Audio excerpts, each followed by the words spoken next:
We're now live.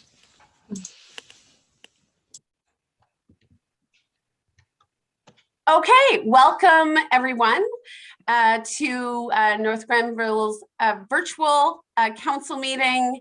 Of course, these are still COVID times, so we appreciate everyone's patience and indulgence as we convene through Zoom once again. This is council meeting number 26, being held Tuesday, June 1st, of course, at 6:30 p.m.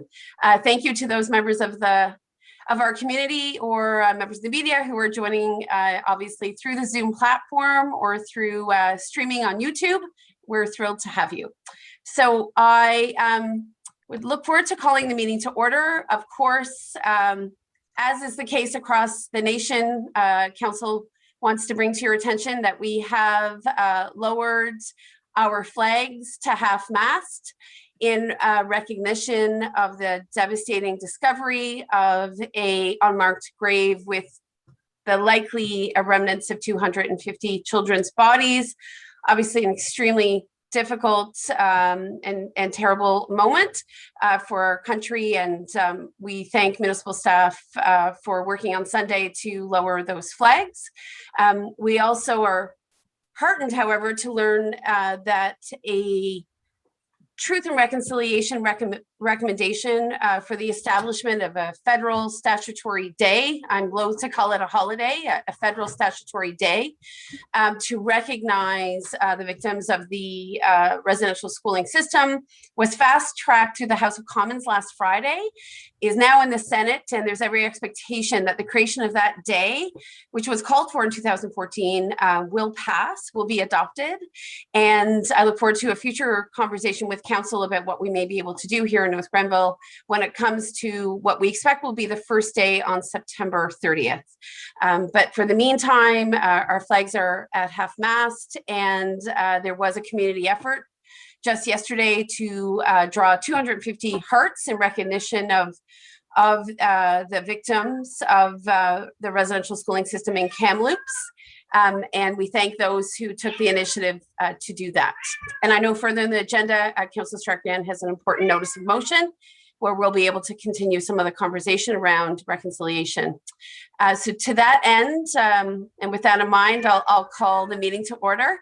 I recognize that there's a very loud cat in my household, so if you're hearing some background noise, that's what you're getting. And I will call the meeting to order. So first things on the agenda, colleagues, of course, is the approval of the agenda. So I'll ask for a mover and a seconder for approval of the agenda. I see Councillor O'Sullivan. I don't see everyone, unfortunately. So if someone could speak up in terms of a second. I see Deputy Mayor. Oh, and Councillor Strachan. Okay, I think we've got a mover and a seconder there, Ms. Bacroft-Cormier. And this is in regards to the council agenda for June 1st, 2021 being approved as presented. Any comments on the agenda, council colleagues? Seeing none, I'll call the question. All in favor, just raise your hands. Thank you. We have an agenda. Thank you. Next, of course, is disclosures of interest in regards to any perceived or real financial benefit or loss when it comes to items on the agenda this evening. Looking to colleagues for any declarations of interest. Seeing none, I will move on. Thank you, colleagues. And we're thrilled this evening to have some presentations and delegations. And the first is from North Grenville Pride 2021.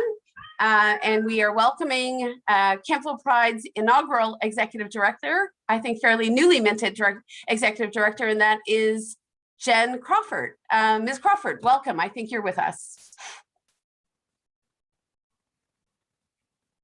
Do we have Jen with us this evening? We do. She's on mute. Okay. Muted, Jen. And I don't think we can see her. Oh, there she is. Yep. Okay. Just one moment. I just got to get the kids off the Wi-Fi so it will stop kicking me out. Just one moment. I'm so sorry. It's all good. I have an unruly cat over here, so we're all dealing with our technical challenges. So colleagues, of course, this evening we will be hearing from Ms. Crawford in regards to some virtual and perhaps other creative activities that will enable North Grenville to recognize Pride Month, which is being widely celebrated, of course, across the country. And there are lots of great ways in which the first day of Pride Month was being marked. So if you're on Twitter or Facebook or Instagram, you can see lots of energy and enthusiasm. And I think Ms. Crawford is back. Yes, I am. Sorry about that, guys. I just had to kick them off. So I'm ready to go. I'm sorry, I missed some of it there. Yes, go ahead. Go ahead, So, Ms. Crawford. So yes, I'm not sure how much everyone knows about Kemptville Pride, but we've been around since 2019. Had a parade in 2019, had every intention of doing one in 2020 and 2021, but COVID had other plans for us. But we've this year, the board of directors, which are all volunteers who began Pride in 2019, came together and were able to get us a grant of which they could hire an executive director. So that would be me. I am now trying to pull together a strategic plan for the organization. And one of the big messages I got from speaking to our community members was that especially LGBTQ2+ folks can feel isolated in any community, but it does tend to be highlighted and more of an issue in a rural area. So this year's Pride Month, our theme is Show Your Rural Pride. So as we know, for a lot of us, our identity is not something that makes us subject to violence or daily affronts to our dignity or denial of basic human rights. But for many folks that are of minority sexual or gender identities, fight for equitable rights every day. After the 1969 Stonewall riots in New York, when residents fought back against police brutality, a civil rights movement began for the gay community. And since 1978, the jubilant rainbow flying high was a sign of the triumphant symbol of justice. And the colors of the rainbow and the rainbow flag represent a group of people, a collective power, and the power to make change. But because of the lack of social inclusion, experiences of discrimination, and violence, many queer individuals face more risks than many of their peers. I just reviewed a study that suggested that the LGBTQ2+ youth are approximately 14 times more likely for risk of suicide, for substance abuse, than their heterosexual peers. As well, LGBTQ2+ adults have higher rates of depression and anxiety, self-harm, and suicidality. In contrast, we were thinking, and as most Pride organizations do, we think about ways that we could deal with these challenges.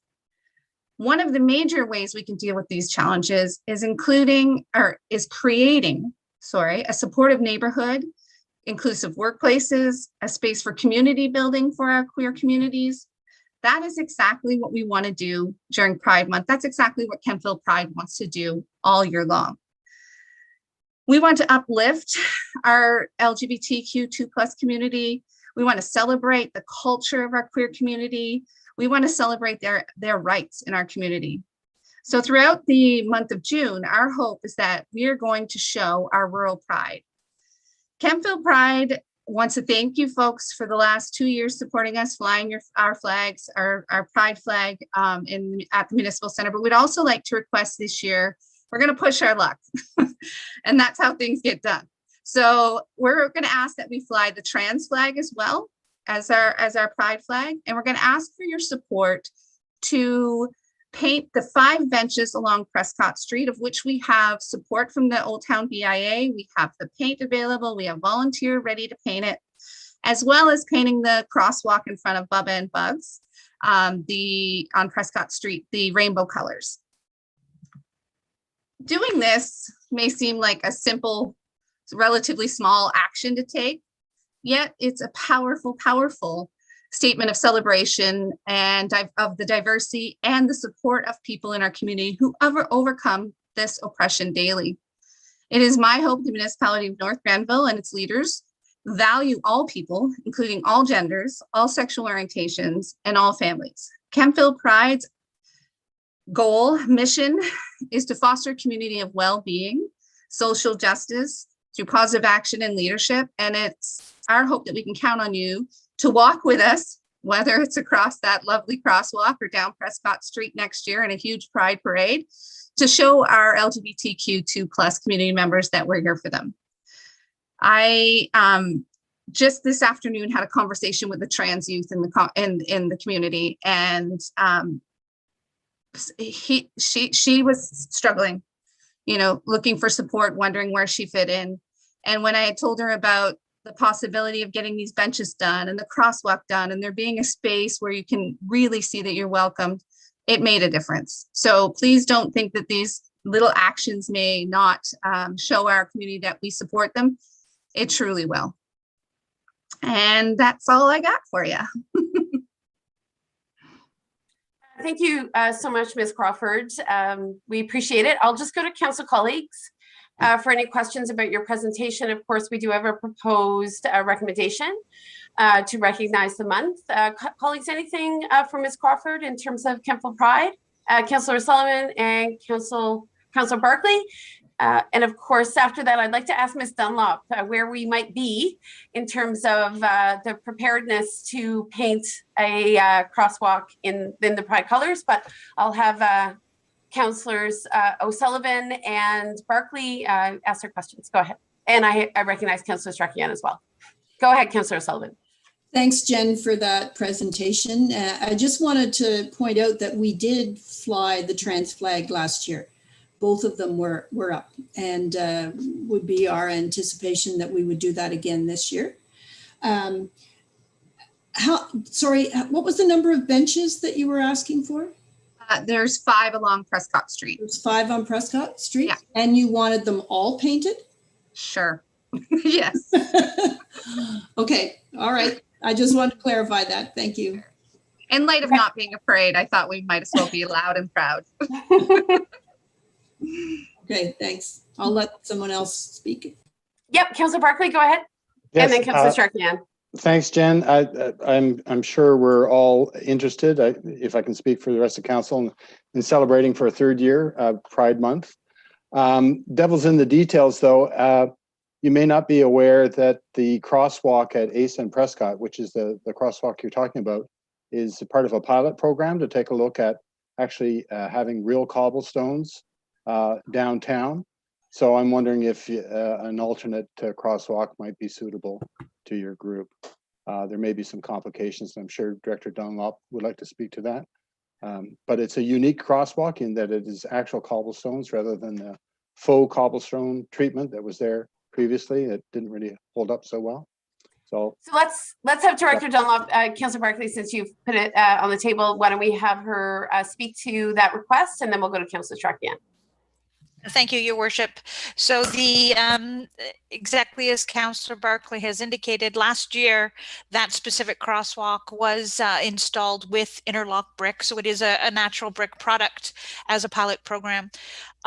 The installation of a crosswalk has been a challenge in regards to getting hold of all the paint with the limited supply in stock, but I have been successful. So I do have the supply to be able to install a crosswalk this week if we are moving forward. My recommendation, because the road has to be closed and I want to get it done as quickly as possible, is for the northern Reuben leg near the post office at Prescott. So it would be the north-south link right at the post office park. So between the post office and the bank, that we would have that one completed. And I, weather dependent, of course, now that I want to paint, it proposes rain, and I try to get it done prior to Friday. That's wonderful. That is fine with us. Great. Thank you, Ms. Crawford. I'll go to Councillor Strachian. Go ahead.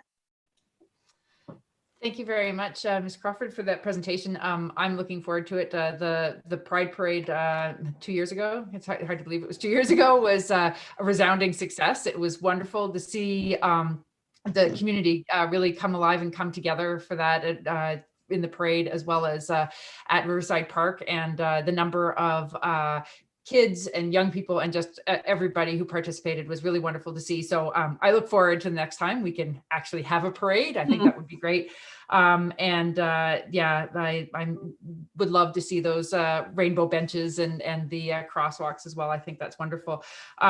I just want to say a shout out to the businesses who have been sharing on social media, where they're diverting some of their profits to making donations to Kemptville Pride. I think that that's wonderful. I think it's a really good sign of true community, as you've mentioned in your mission and vision statement, to people are just coming together and seeing the importance and the value of this group. And I know that there are businesses that are planning various activities in the month. I'm not asking you to divulge any of that. I think some of them are still in the works, but I've had some conversations with a few individuals. So I think it's going to be a really exciting month, in spite of not being able to have the Pride Parade. So I'm glad you're on board, and thank you very much for bringing us all together in these unusual times, and looking forward to it. Thank you. Thank you. With that in mind, and Councillor Strachan, I think you're right. There's been a number of different businesses holding space in the community for LGBTQ2 kids and adults alike. And of course, their presence is so meaningful. And we know that they often serve as a safe space in a community where there hasn't been as many formal entities until very recently really advancing the cause. So appreciate certainly Bubba and Bugs having a particular presence downtown, which I think has been invaluable for so many, among other businesses that are absolutely doing their part and have really rallied behind Kemptville Pride and all the efforts. I'll go to Councillor O'Sullivan before moving to the recommendation, unless there are further questions or comments for Ms. Crawford. Councillor O'Sullivan? Yeah, sorry, I was still muted. Thank you. And again, Jen, thank you for coming forward with your requests. I have family and friends who belong to the gay community, and every human being matters, and I want to include everyone. So I'm happy to be there when the flags are raised and when the parade goes on, et cetera, et cetera. I'm fully supportive of the crosswalk for sure, and supportive of a bench. I just caution that I think if we do 5 benches, it might backfire on you, and there might be more resistance. I'm supportive of doing 1 bench for sure. So I'm maybe going out on a limb and I may be shooting myself in the foot, but I think that it might backfire on you to ask for all 5 benches. So I'm fully supportive of 1 bench and the crosswalk. And I think every human being matters, and it doesn't matter to me what your sexual orientation is. I'm very inclusive, and every human being deserves to be loved and included and cared for. So that's just my comment on it. Okay, thanks. Yes, go ahead, Ms. Crawford. Yeah. I hear what you're saying, because believe me, I've been dealing all day today with a post that we have had up with over 100 comments, some good, some not so good. But the truth is, Kemptville Pride only had to speak up twice because the community rallied behind us and stood for what they believed was right. And I think it was overwhelming, the support that we had gotten when we announced that we were going to be celebrating Pride. I get the stepping forward cautiously. But if I am being the advocate that I am, I would say we've done that for long enough. And I think we could go forward and hopefully push. And if we get kickback, like I had said, like I mentioned earlier, we've got so much support, even as was mentioned earlier, the businesses in Kemptville. Every single morning I wake up with 2 new businesses saying they support us and want to see us really show our pride this month, especially in Kemptville, especially during a global pandemic when isolation is even harder for our youth and harder for our queer community. There's so many people that are reaching out saying, just seeing these posts and seeing this, on my feed every morning that you guys are here, and you're a voice for us, has really just empowered us to keep pushing forward and to get a little perhaps pushy with the idea that we can do, you know, something as really simple as painting all 5 benches.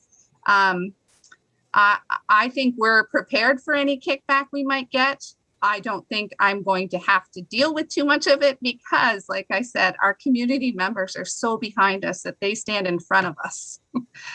Okay, I appreciate your passion, and that's great. And as I've just stated, how I felt that it might pan out if you pursue having all 5 benches done. So, okay, Thank but you. I'm happy with the crosswalk and at least 1 bench. Any other comments, colleagues? The motion doesn't speak specifically to the number of benches. At this point, I know the Old Town BIA is also working with Kentville Pride. So unless someone wants to formalize the number of benches, I think that maybe we let Kentville Pride, Old Town BIA, and Public Works figure that out at this stage. And I'll move to the motion unless there's more debate to be had here. Seeing none, I will look to a mover and a seconder for the motion, and that is whereas the Canadian Charter of Rights and Freedoms recognizes sexual identity and sexual orientation as human rights issues, whereas the LGBTQ2+ community is growing in the municipality of North Grenville, whereas on May 19th, 2020, Council established the month of June in perpetuity as LGBTQ2+ Pride Month in the municipality of North Grenville.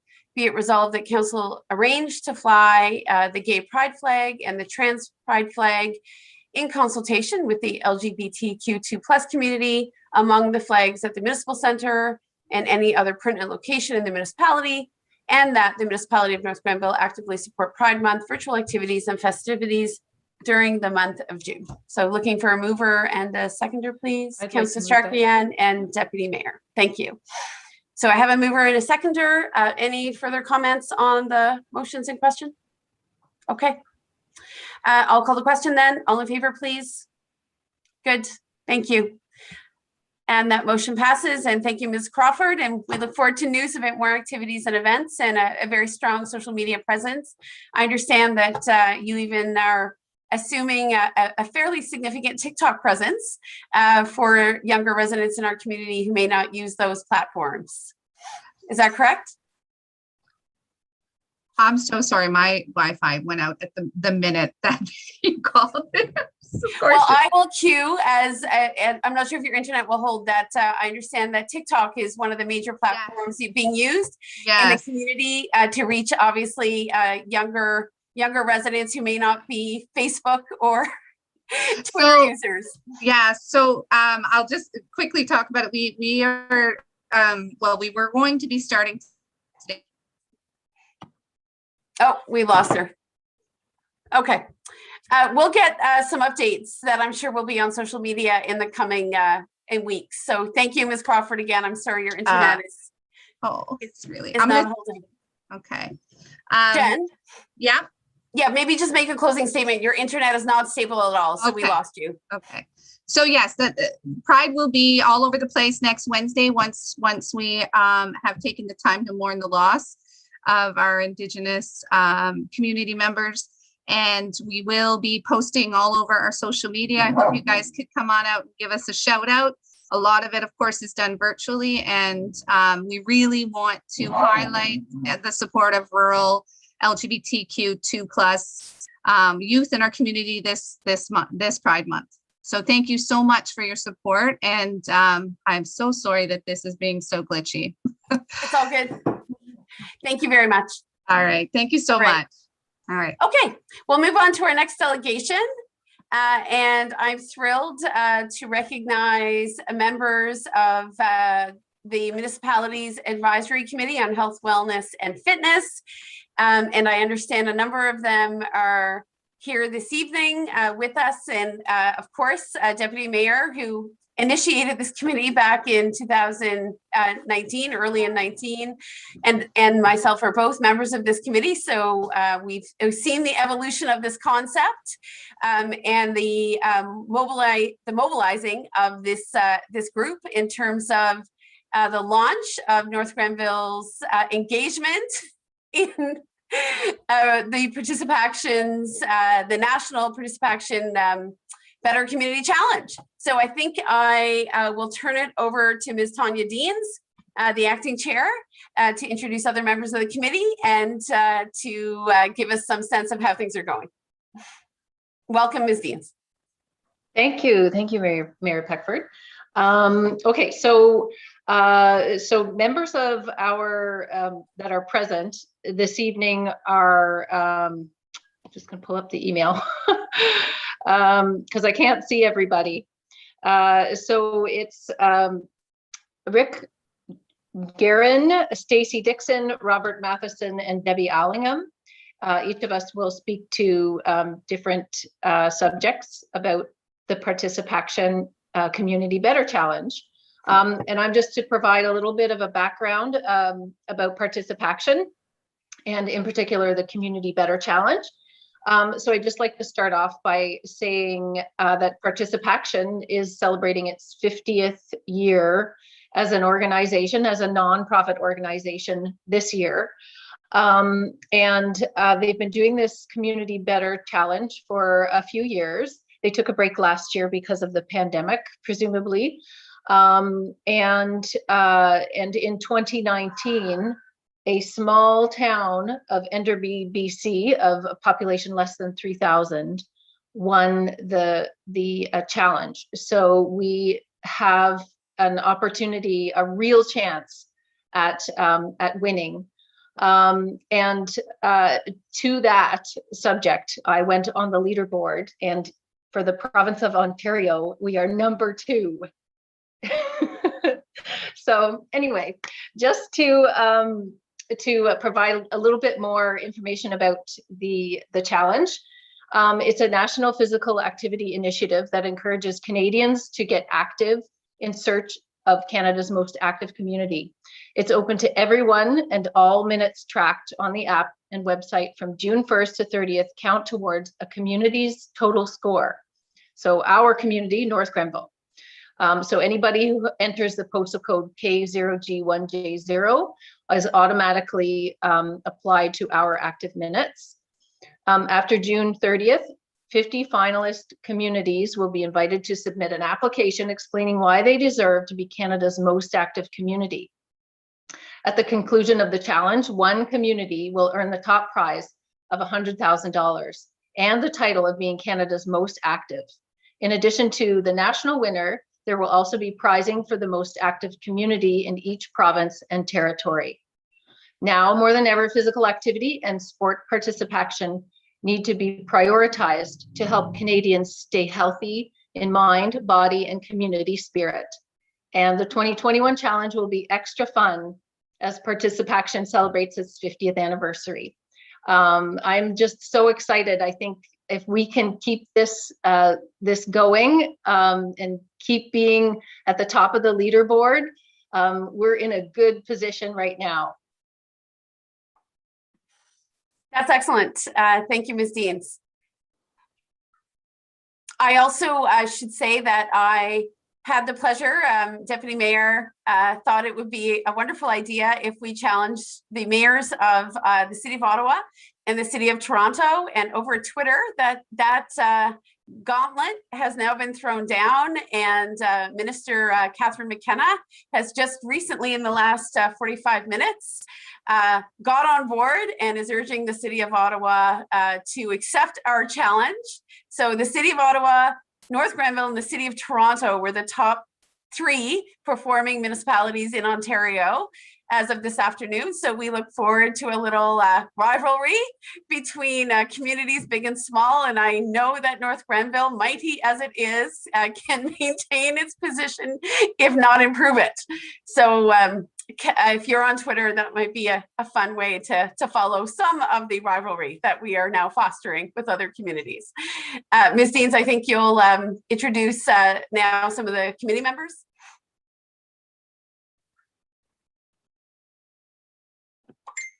Hi, sorry about that. Yes, absolutely. So Rick is next to speak about the importance of physical activity for mental and physical health. And then it'll be Stacy, Robert, and Debbie to last but not least, Debbie. Okay. Okay, so welcome, Rick. And Rick, of course, you are, I think, the newest or among the newest members of the committee. And if you could just say a little bit about yourself and what brought you to the committee, that would be helpful, I'm sure, for the community. Sure, great. Thanks for the introduction, Tanya.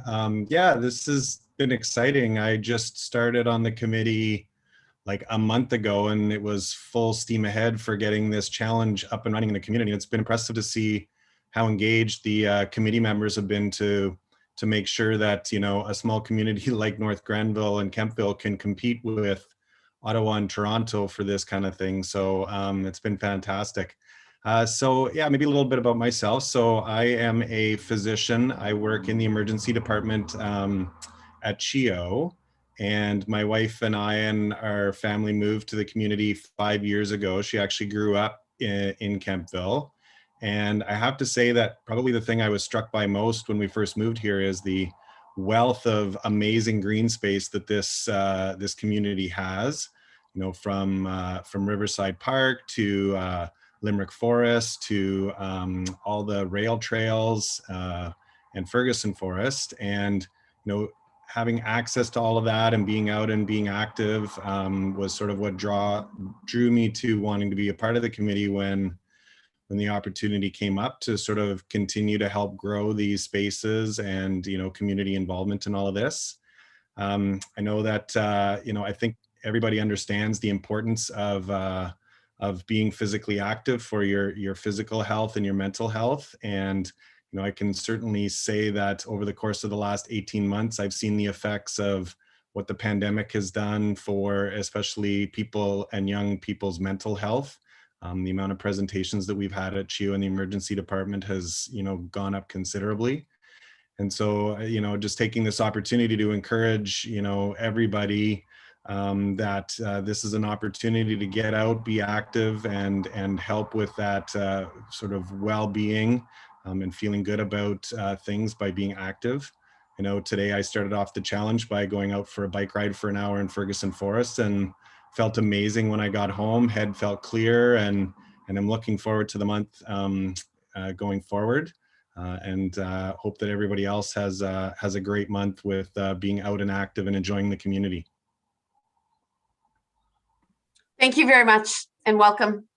So I'll go to Stacy next. Welcome, Stacy, Ms. Stacy Dixon.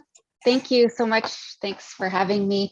So a little bit about myself. I'm a health and wellness fitness coach, group fitness instructor, personal trainer, and I'm quite new to the community as well.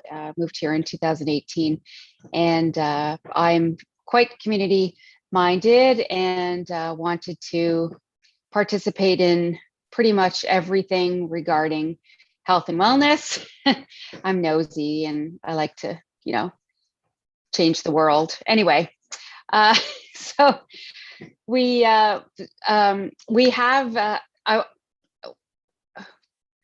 encouraged the community to be better together by recruiting community champions for this initiative. It could be business owners or individuals, schools, groups, Facebook groups, anyone who would like to inspire, motivate, and support the community with getting creative with events and challenges and spreading the word through social media, and encouraging people to log their minutes. And they're also logging the minutes for their participants in any event and groups as well. So it's been a lot of fun to reach out to the community and get connected and win this together. Yay, second place. Thanks for listening. Thanks, Stacy. Appreciate it. Next, we'll go to Robert.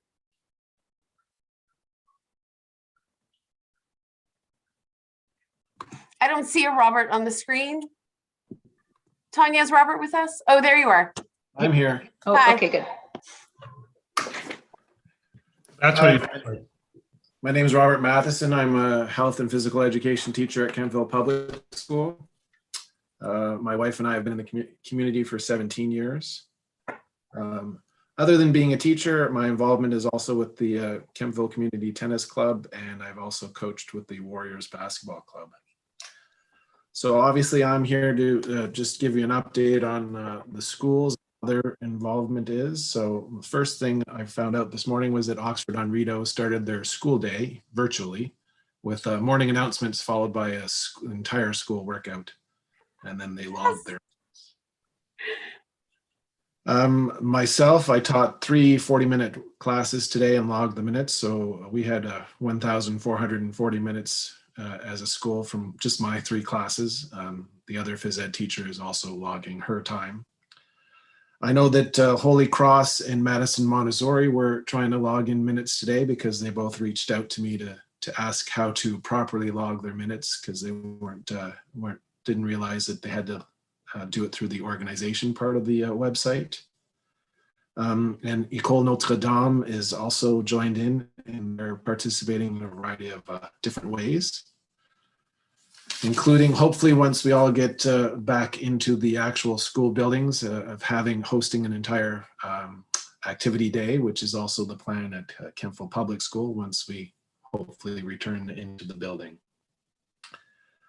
I just rushed home from the tennis club where we logged enough 1,800 minutes with all the people that were playing during our normal Tuesday night process.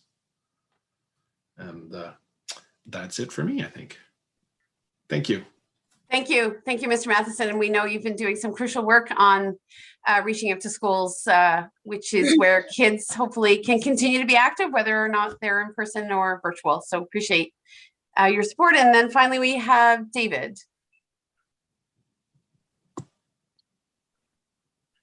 Debbie. Is it? Oh, Debbie, I apologize. I wrote it down wrong. Debbie, hi. I was like, where is the David? I apologize. Well, that's coincidental because my brother's name is David. So I would also answer to that as well growing up. So,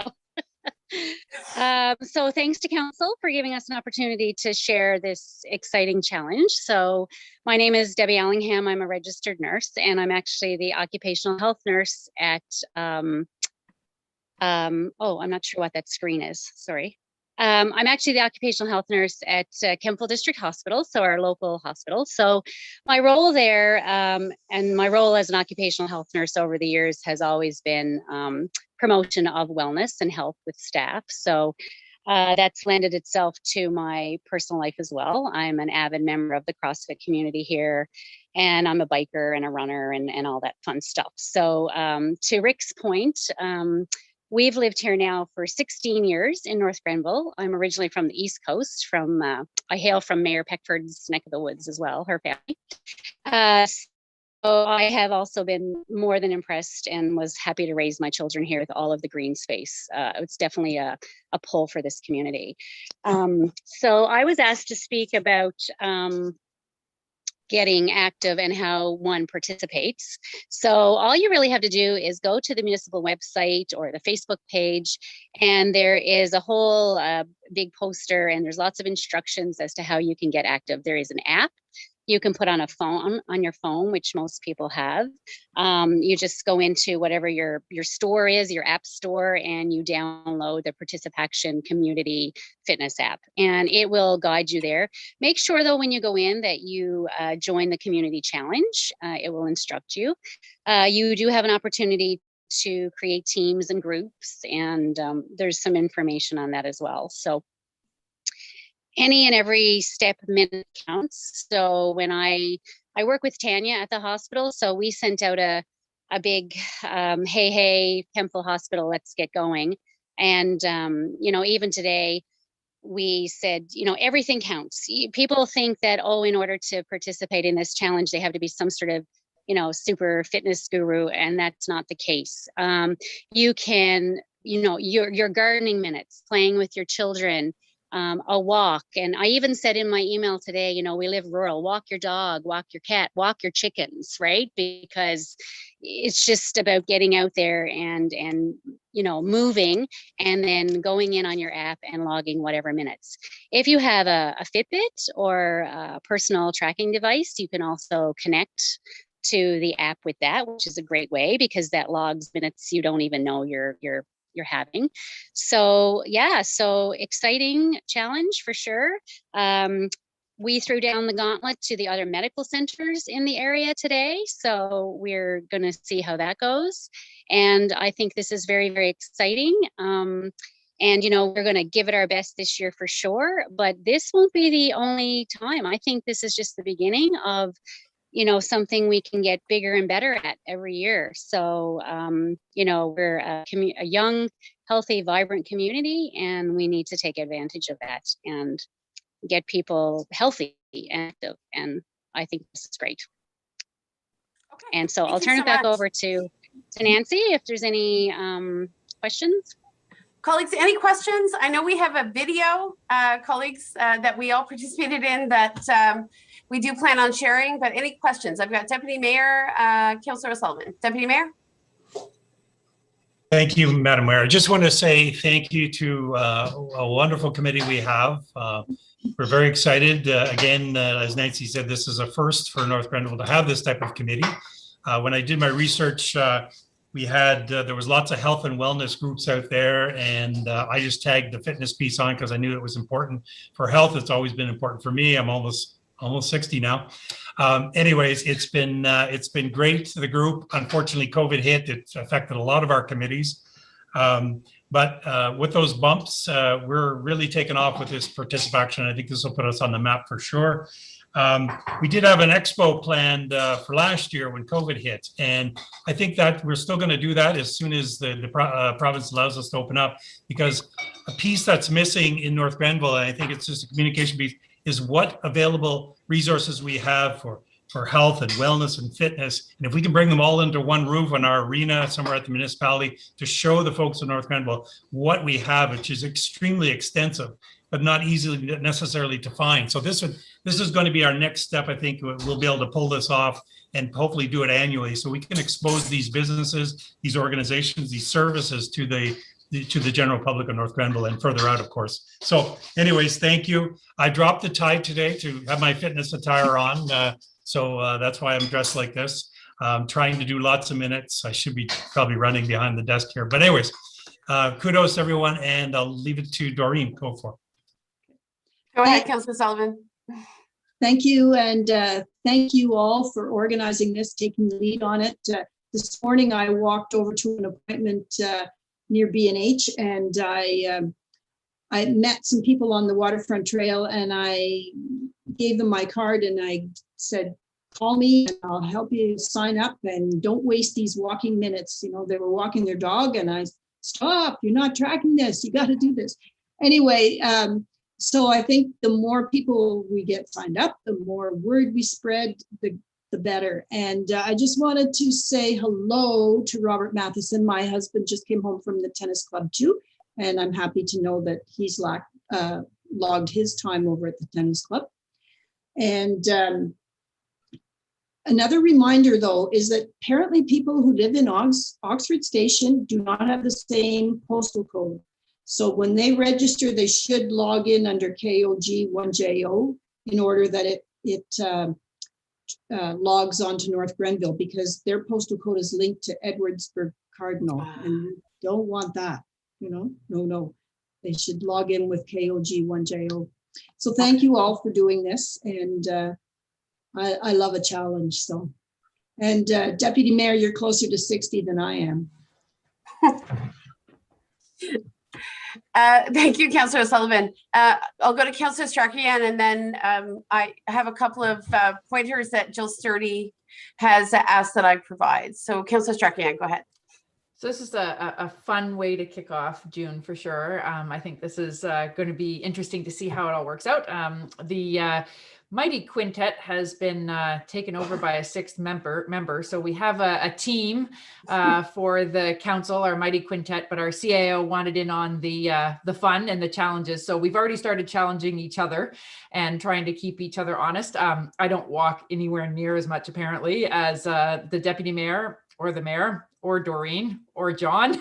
Gary, if you don't do anything else, then I'm still in not last place. So we've got some good challenges going on, but it's been a lot of fun. I think this is a really nice feel good kind of thing that we can do while we're still waiting to get out of whichever phase we're in right now of the stay-at-home orders and so on. And I'm glad that this has come about. I'm hearing lots of good things on my social media posts. People are doing all sorts of fun things, and I've challenged my kids to try and make sure that we get out and do things as well. And they even got up at 6:30 this morning to go for a walk before school started. So wow. It's we're starting off on the right foot. I don't know if it'll be sustained, but we're going to try. So thank you very much, and I hope that we can do this. It's starting off really, really well. Thank you.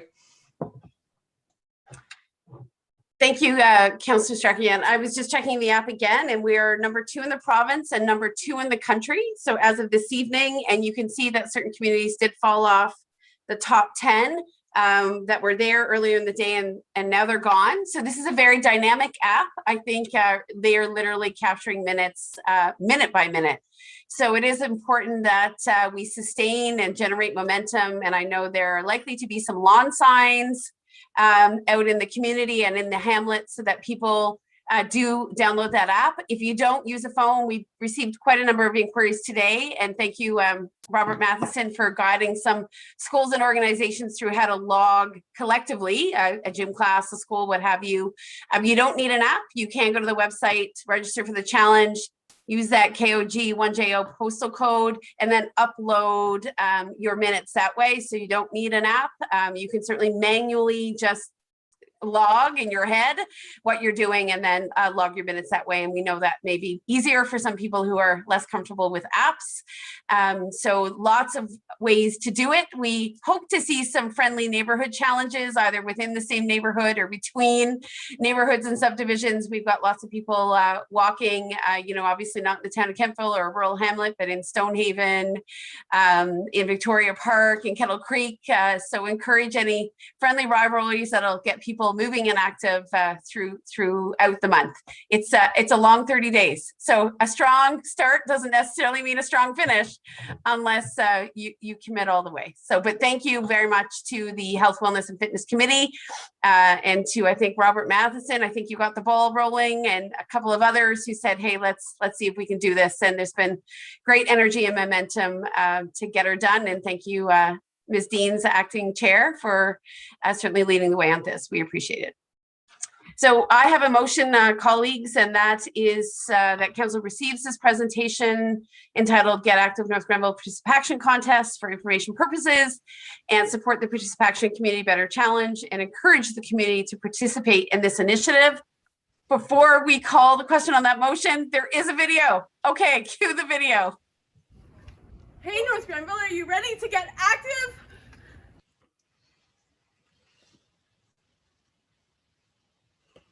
North Grenville is set to compete for the title of Canada's most active community as part of the Participation Community Better Challenge.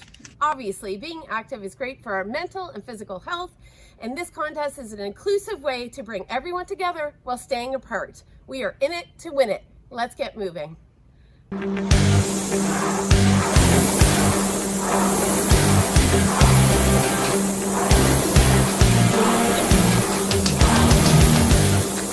The contest runs between June 1st and 30th, 2021. Being crowned Canada's most active community also comes with a top prize of $100,000. Funds that would go towards investing in municipal parks in North Grenville. Okay, biceps curl at 100% of your best for another 5 seconds. Count it down, 3, 2, 1, and gradually relax your biceps. Oh, thanks, Richard. It's easy to participate. Simply download the Participation app, and you can track your daily minutes throughout the month of June. You can also participate by going to the Participation website. Thank you.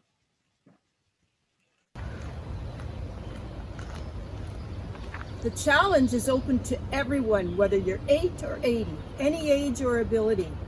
Individuals, organizations, schools, sports groups, even workplaces can sign up and track your minutes.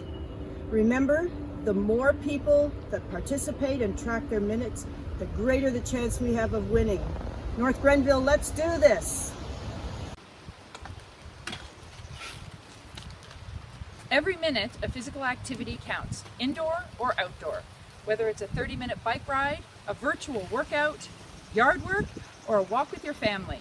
Every minute tracked during the month of June counts towards North Grenville's grand total. Are you ready to get active, North Grenville?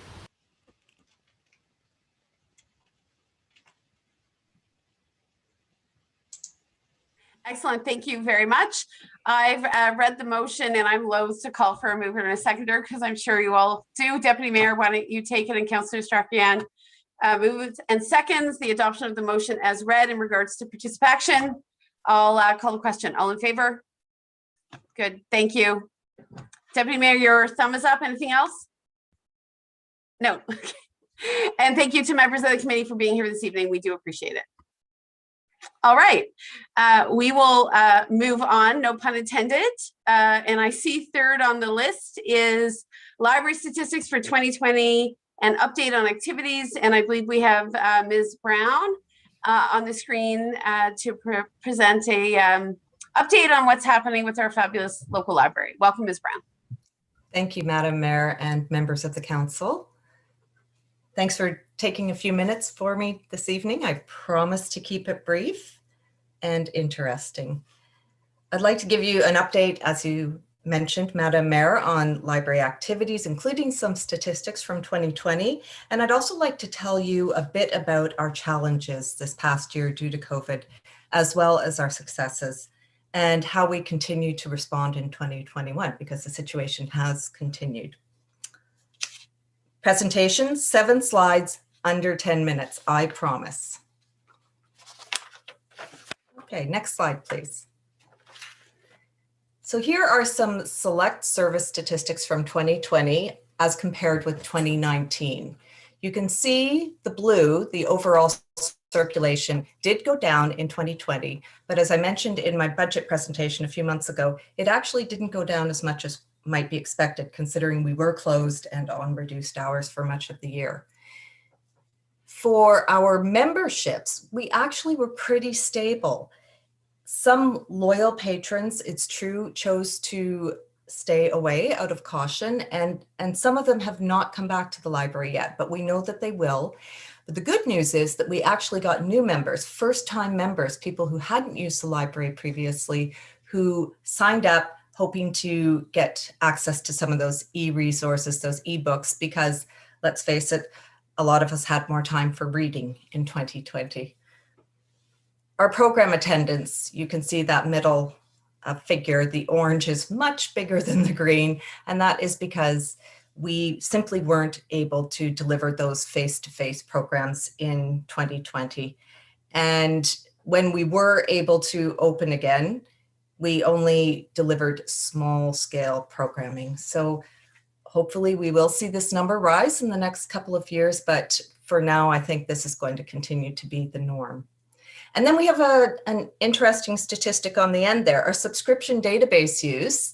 You can see the green, which represents 2020, is much larger. And we figured this is because we had a lot of students working from home, accessing our databases. And also people were taking on special projects. For example, Ancestry was very popular during this period. Lots of Ancestry projects. Next slide, please. So service successes in 2020. We filled a lot of curbside appointments, and you can see Jessica there serving a customer. It was contactless, it was safe, and it went really smoothly. Most of those appointments actually took place between the end of May and the beginning of August last year, because we found once we opened our doors, most people preferred to walk back through them. but that service is still available to people. Computer appointments, when we were able to offer computers again, we made sure we kept it to 1 hour per appointment, but you can see that we still had a lot of people in there using it. That service is on hold at this time, but we hope to be able to offer it again soon. And for the book deliveries to the Riviera school, it was actually astounding how many books were delivered between September and December. Those were individually selected for each student in the school, and our French services coordinator is fantastic and did a fantastic job. And we continue that partnership with CPO and with École Riviera. Next slide, please. More successes.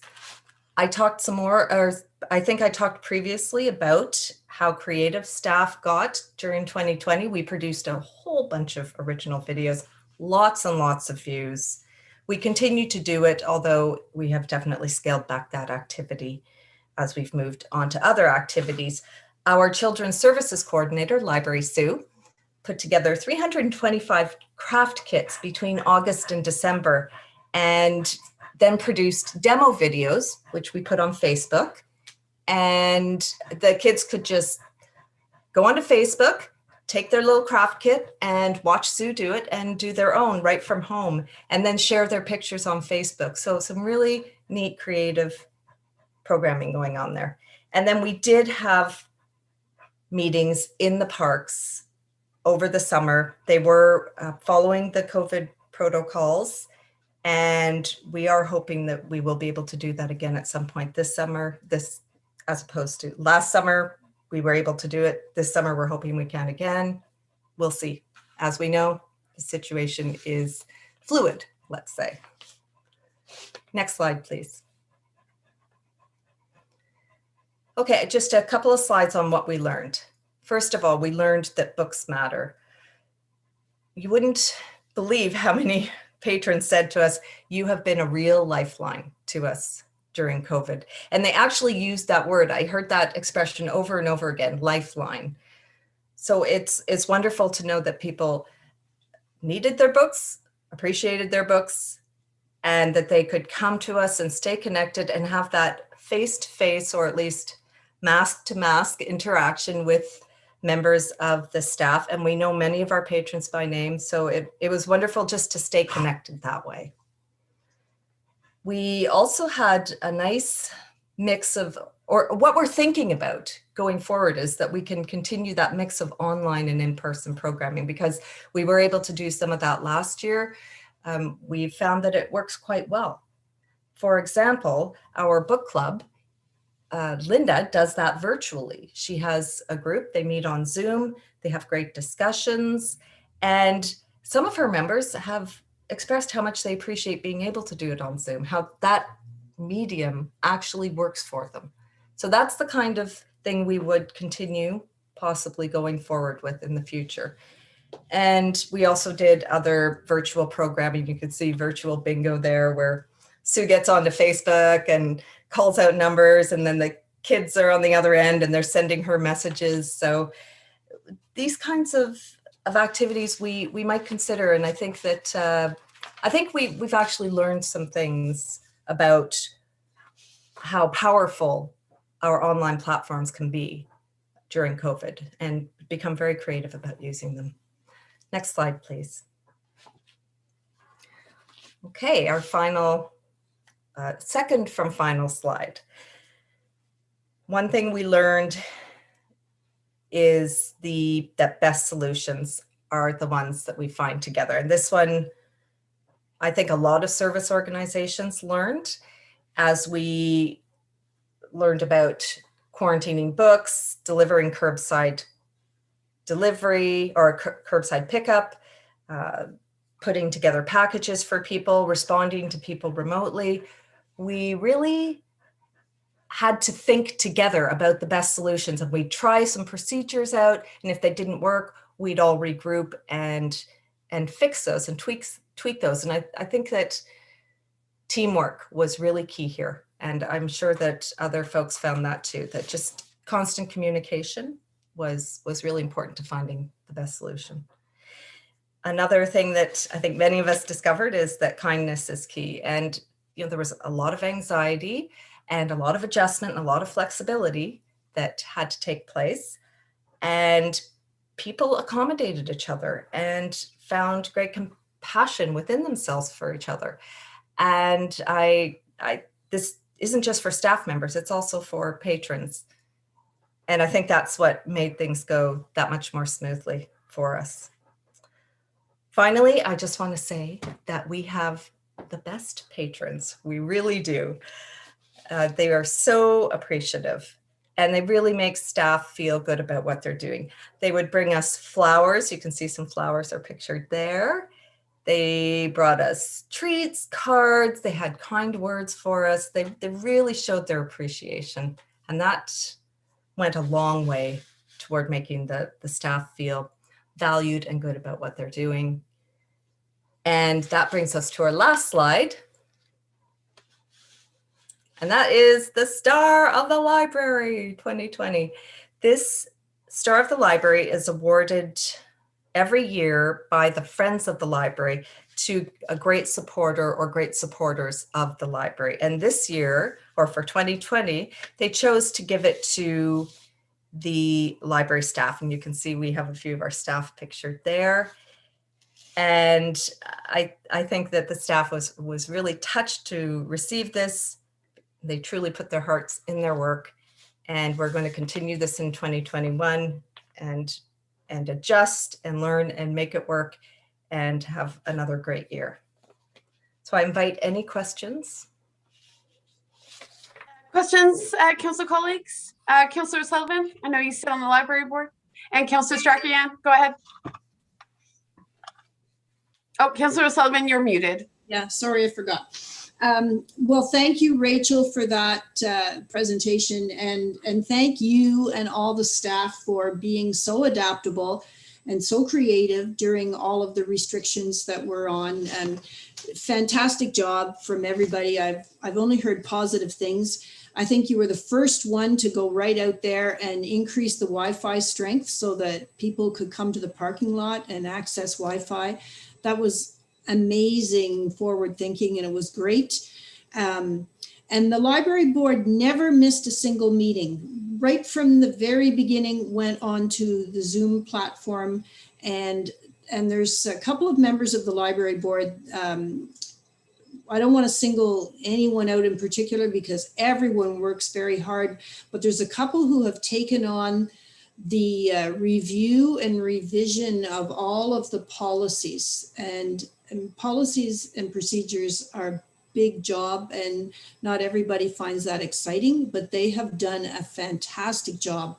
Every single policy, they've created a database, and going through them all, it's wonderful. So kudos to Rachel, the staff, and the library board. Great job and very adaptable. And you really have been the lifeline between the library and walking on the trails. It's been such a support for people in this time. So thank you very much. Thank you. Thanks, Councillor Sullivan. It's you know, the library board is right behind the library in that way. Councillor Strachan. Thank you very much for that update, Rachel. I'd like to say that I think the last year was a resounding success for the library. Your numbers may be showing differences from year to year, but I think on the service level side and just what was made available during the various phases of lockdown and stay-at-home orders and everything like that, I think it was a nice consistency for many families that was available, you know, not just books, absolutely. The flexibility in being able to order books for families, for kids. I have a kid who reads everything, so I have no idea what is available, what's there. You could go online, you could find things out. And if you weren't sure, you know, you just sent the email and say, okay, he likes this kind of book. what else have you got? And the staff would come up with some, creative mixes of books and so on that were available. And I think that was really great when we couldn't actually be in the library. So that's wonderful. And having that online service, I think would be nice to see going forward if it's possible. So I think the star is very well deserved for the staff. No doubt they had to zig and zag in order to make this happen. I cycled a lot last year with Library Sue, and I know that she loved the times that she could do some of the activities and the online and the video and so on, and wished that she could do more. But, I think every bit counted. And I think when we're all looking for really grasping for anything that looks normal, it's nice to have that kind of consistency in our community. So thank you very much for that. My kids go to Rivière-Rideau, so having those French books available in this community is huge. It's such a huge resource. It's not a token number of books that are available, and it's good for all of the ages. So I think that that's incredible to be able to allow that for the Francophones in our community and for the families who are also learning French at the same time. So overall, kudos to all of you who have made this happen. I think it's been a really good year and has shown just what can happen when people put their heads together. So thank you very much for the update. Okay. Any other council colleagues? Questions? Seeing none. Thank you again, Ms. Brown. It's always wonderful to get an update. And Councillor Strachan, perhaps you want to move, and Councillor O'Sullivan, you'd like to second, or vice versa, the motion that council receives this report titled Library Stats for, I think, 2020 and update on activities for information purposes. All good? Okay, I'll call the question then. All in favor? Good. And Ms. Brown, I think we do look forward to the library being open in a fuller capacity in the coming months in terms of receiving the public and having them take up space again. So cross our fingers with increasing vaccination rates, we get there at some point during the summer. Thank you. Hope to see you all soon. Okay, take care. Bye. Okay. Council, our fourth delegation and our final delegation this evening is an information report on automated speed enforcements. And by this, we mean speed radar. And through some work at the counties and inquiries, certainly from council, we had asked for a staff report on the feasibility and the viability of introducing speed radar. There have been some changes at the provincial level to enable municipalities and counties to use speed radar more effectively. And to that end, I believe Director Dunlop, will you be introducing Paradigm this evening? Certainly, Your Worship, I can. We have with us this evening Jean, who is the Vice President of Paradigm Transportation Solutions, and he is going to walk us through a presentation on information and some background on the status of automated speed enforcement as it sits today, and how we move forward. Okay. All yours, Jean. All right, welcome. Thank you very much, Madam Mayor, members of council. And this presentation before you this evening is a précis of the document that's attached to the staff report bearing the same title on the agenda. So what we thought we would do this evening is just sort of answer some basic questions about automated speed enforcement and speed radar as Mayor was referencing it. And there were sort of 5 fundamental questions that we thought would be of use for council to have some further information on. Firstly, to explain automated speed enforcement, what it is and sort of what it looks like. Talk a little bit further about where and when the municipality should or can use automated speed enforcement. The third item we'll talk about is the process for implementing automated speed enforcement if the municipality wanted to proceed in that direction. Talk then about the cost to implement the automated speed enforcement system. And finally, share sort of the information that we have with respect to sort of similar lower tier municipalities that have been the driver for automated speed enforcement programs in their communities. So next slide, please. So automated speed enforcement is simply, it's a camera and a speed measurement device that enforces speed limits in an identified area. In most communities, the automated speed enforcement programs are working in tandem with engineering advances Education is an important element of the program, as well as traditional police enforcement. And all of these efforts are working together to try to enhance safety through three things. One is improving the speed compliance. Secondly is the efforts to alter driver behavior and hopefully achieve long-term behavioral change. And thirdly is to increase public awareness, because it's very important for the general public to understand sort of how the program works and what the objectives are, because there has been sort of a history of electronic enforcement in the province that has had a sort of varied review and different opinions about its underlying motives. It's important to remember, though, that under the Highway Traffic Act, which is the provincial legislation that enables the use of automated speed enforcement, it's currently restricted to use in identified school zones and community safety zones where there's a speed limit less than 80 kilometers per, less than 80 kilometers per hour. So those are the only two areas that can't be used in any sort of general location. The specific locations are have to be identified through one of these two types of special zones that are permitted under the Highway Traffic Act. And it's really an intent to focus automated speed enforcement on locations within a community that have the most vulnerable roadway users, areas where we have the highest concentrations of pedestrian and in many cases children activity. So that's the intent of automated speed enforcement. Next slide, please. So typically, automated speed enforcement is used in most communities in areas where there's one of four factors. One where there's been tried methods to achieve lower speed limit compliance, and they're just not working. So it's areas where other efforts have attempted and haven't solved the speeding vehicle concern. The second area that's commonly used for ASE is where there is a high collision experience and where there's potential for safety improvement through the implementation of automated speed enforcement. A third is where there are identified safety concerns that may be specific to an area.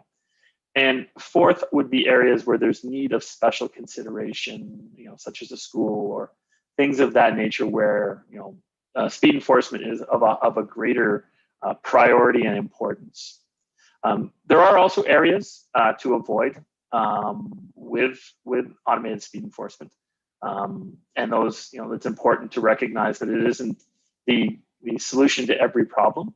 And one of the things that that the professional community is trying to reinforce is that the process of selecting a site really begins with data collection and analysis, because you want to be using automated speed enforcement in the most effective way. One, in terms of trying to achieve the objectives as were mentioned, as well as the cost of implementation is also a consideration.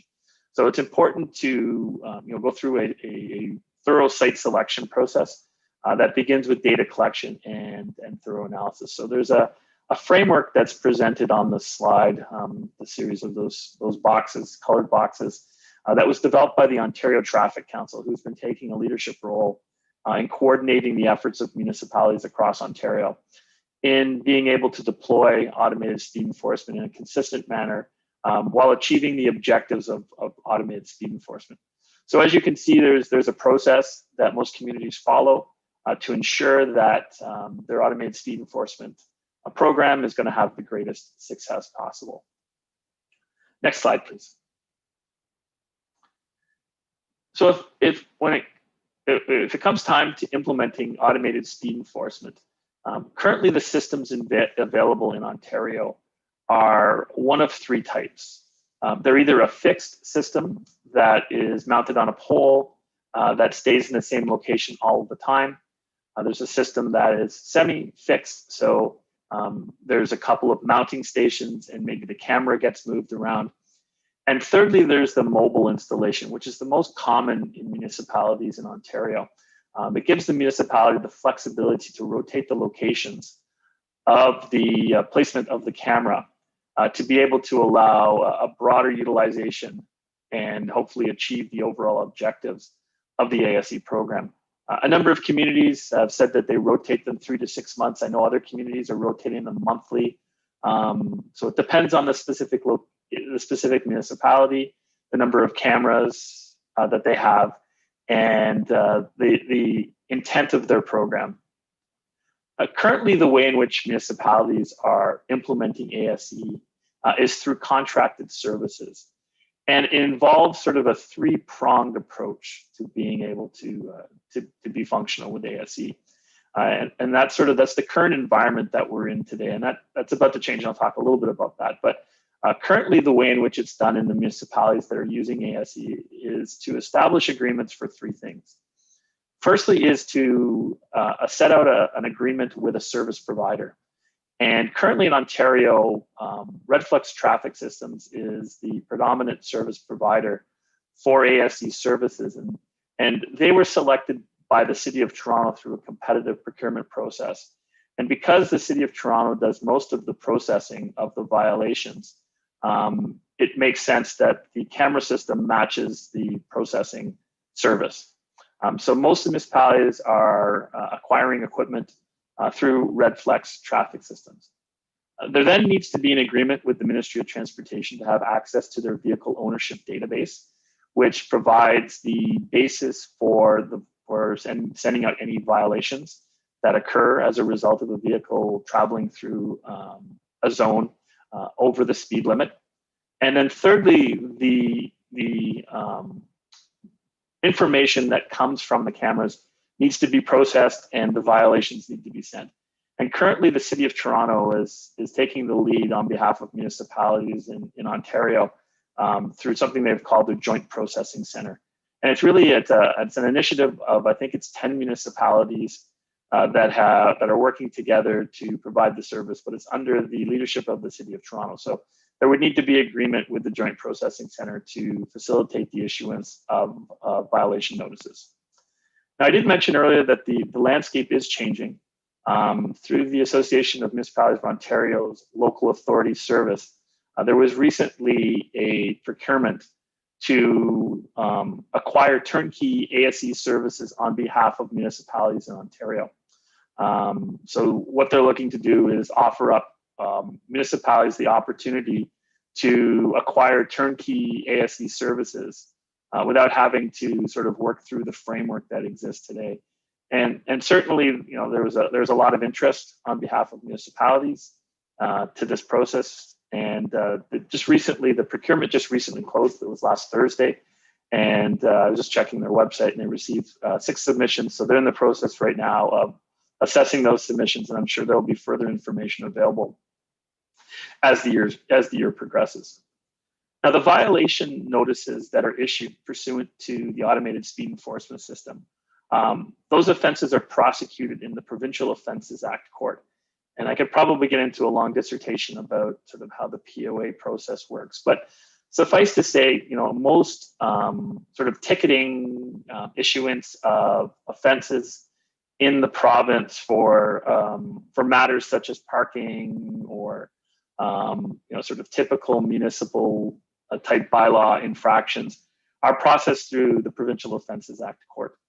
And one of the concerns that have been expressed by municipalities that are heading into ASE is that they already have issues with their current court systems in terms of their ability to process all of the matters that are currently before them.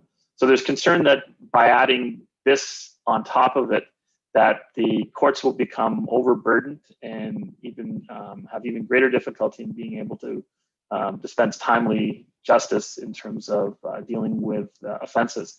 And then sort of the corollary of that is that to make it more timely, there would be some potentially significant resourcing needs to allow the court system to be able to react in a more timely manner. So something that municipalities and a number of the associations have been advocating for is that unlike the other sort of or the other speeding violations, that the ASE ones be prosecuted and through what's called the administrative monetary penalty system, which is a process that's been enacted by a number of municipalities in Ontario, a lot related to parking infractions. And it enables the municipality to have a more streamlined process for dealing with offenses that individuals may have concern about in terms of when they were issued. So that's just something to keep in mind in terms of how the system rolls out, because it's an important element of the overall system, is having that prosecution function operating effectively. Next slide, please. So financial considerations are an important element, like any sort of municipal program. They do need to be assessed as part of the consideration of implementing a new program like ASE.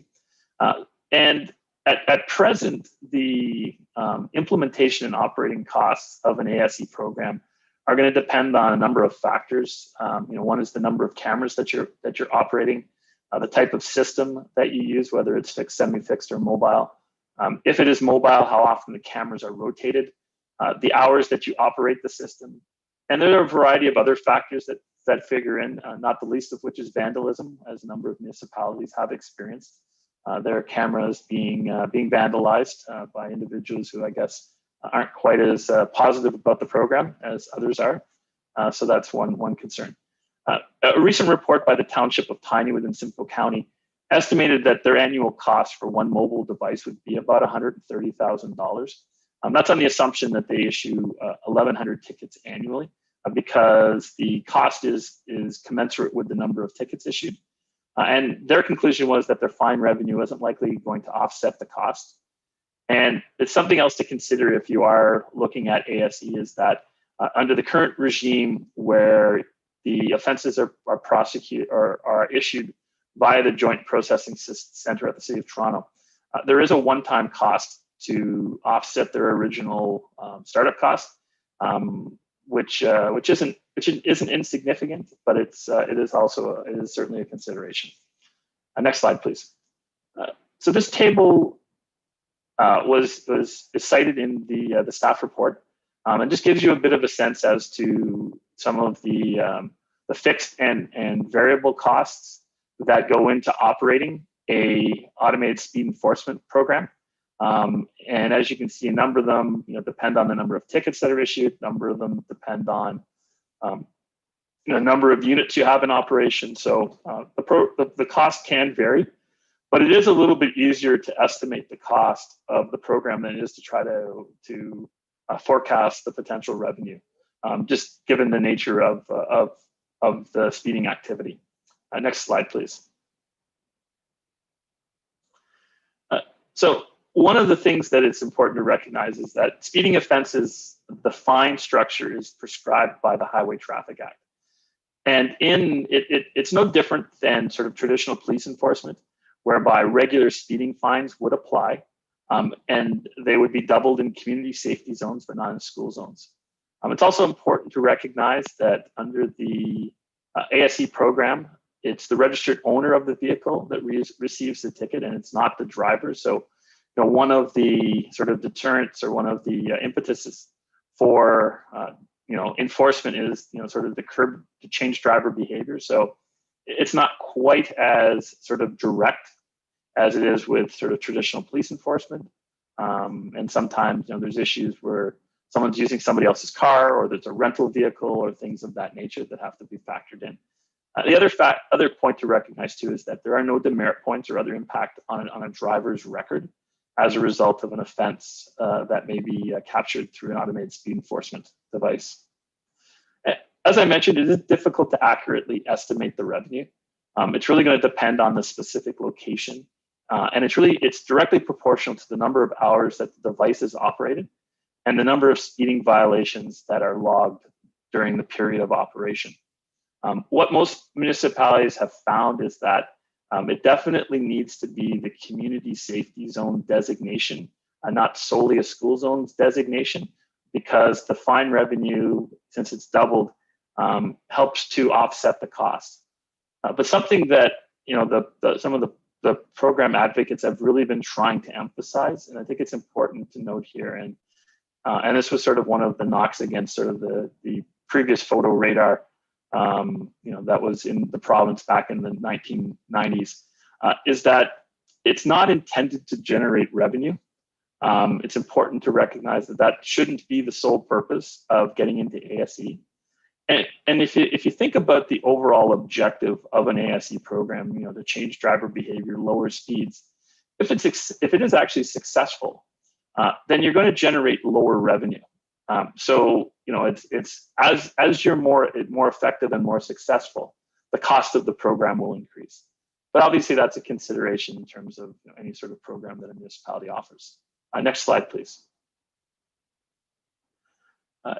So at current, most of the automated speed enforcement programs in the province are being operated by upper or single tier municipalities. So that's either the region or county level, and the larger cities like the City of Toronto, City of Ottawa, City of London, City of Hamilton. So those are some of the ones that tend to be operating speed enforcement programs. And the upper tier municipalities tend to be the ones sort of in the greater Toronto area for the most part. So region of Durham, region of Peel are two examples where ASE is operating right now.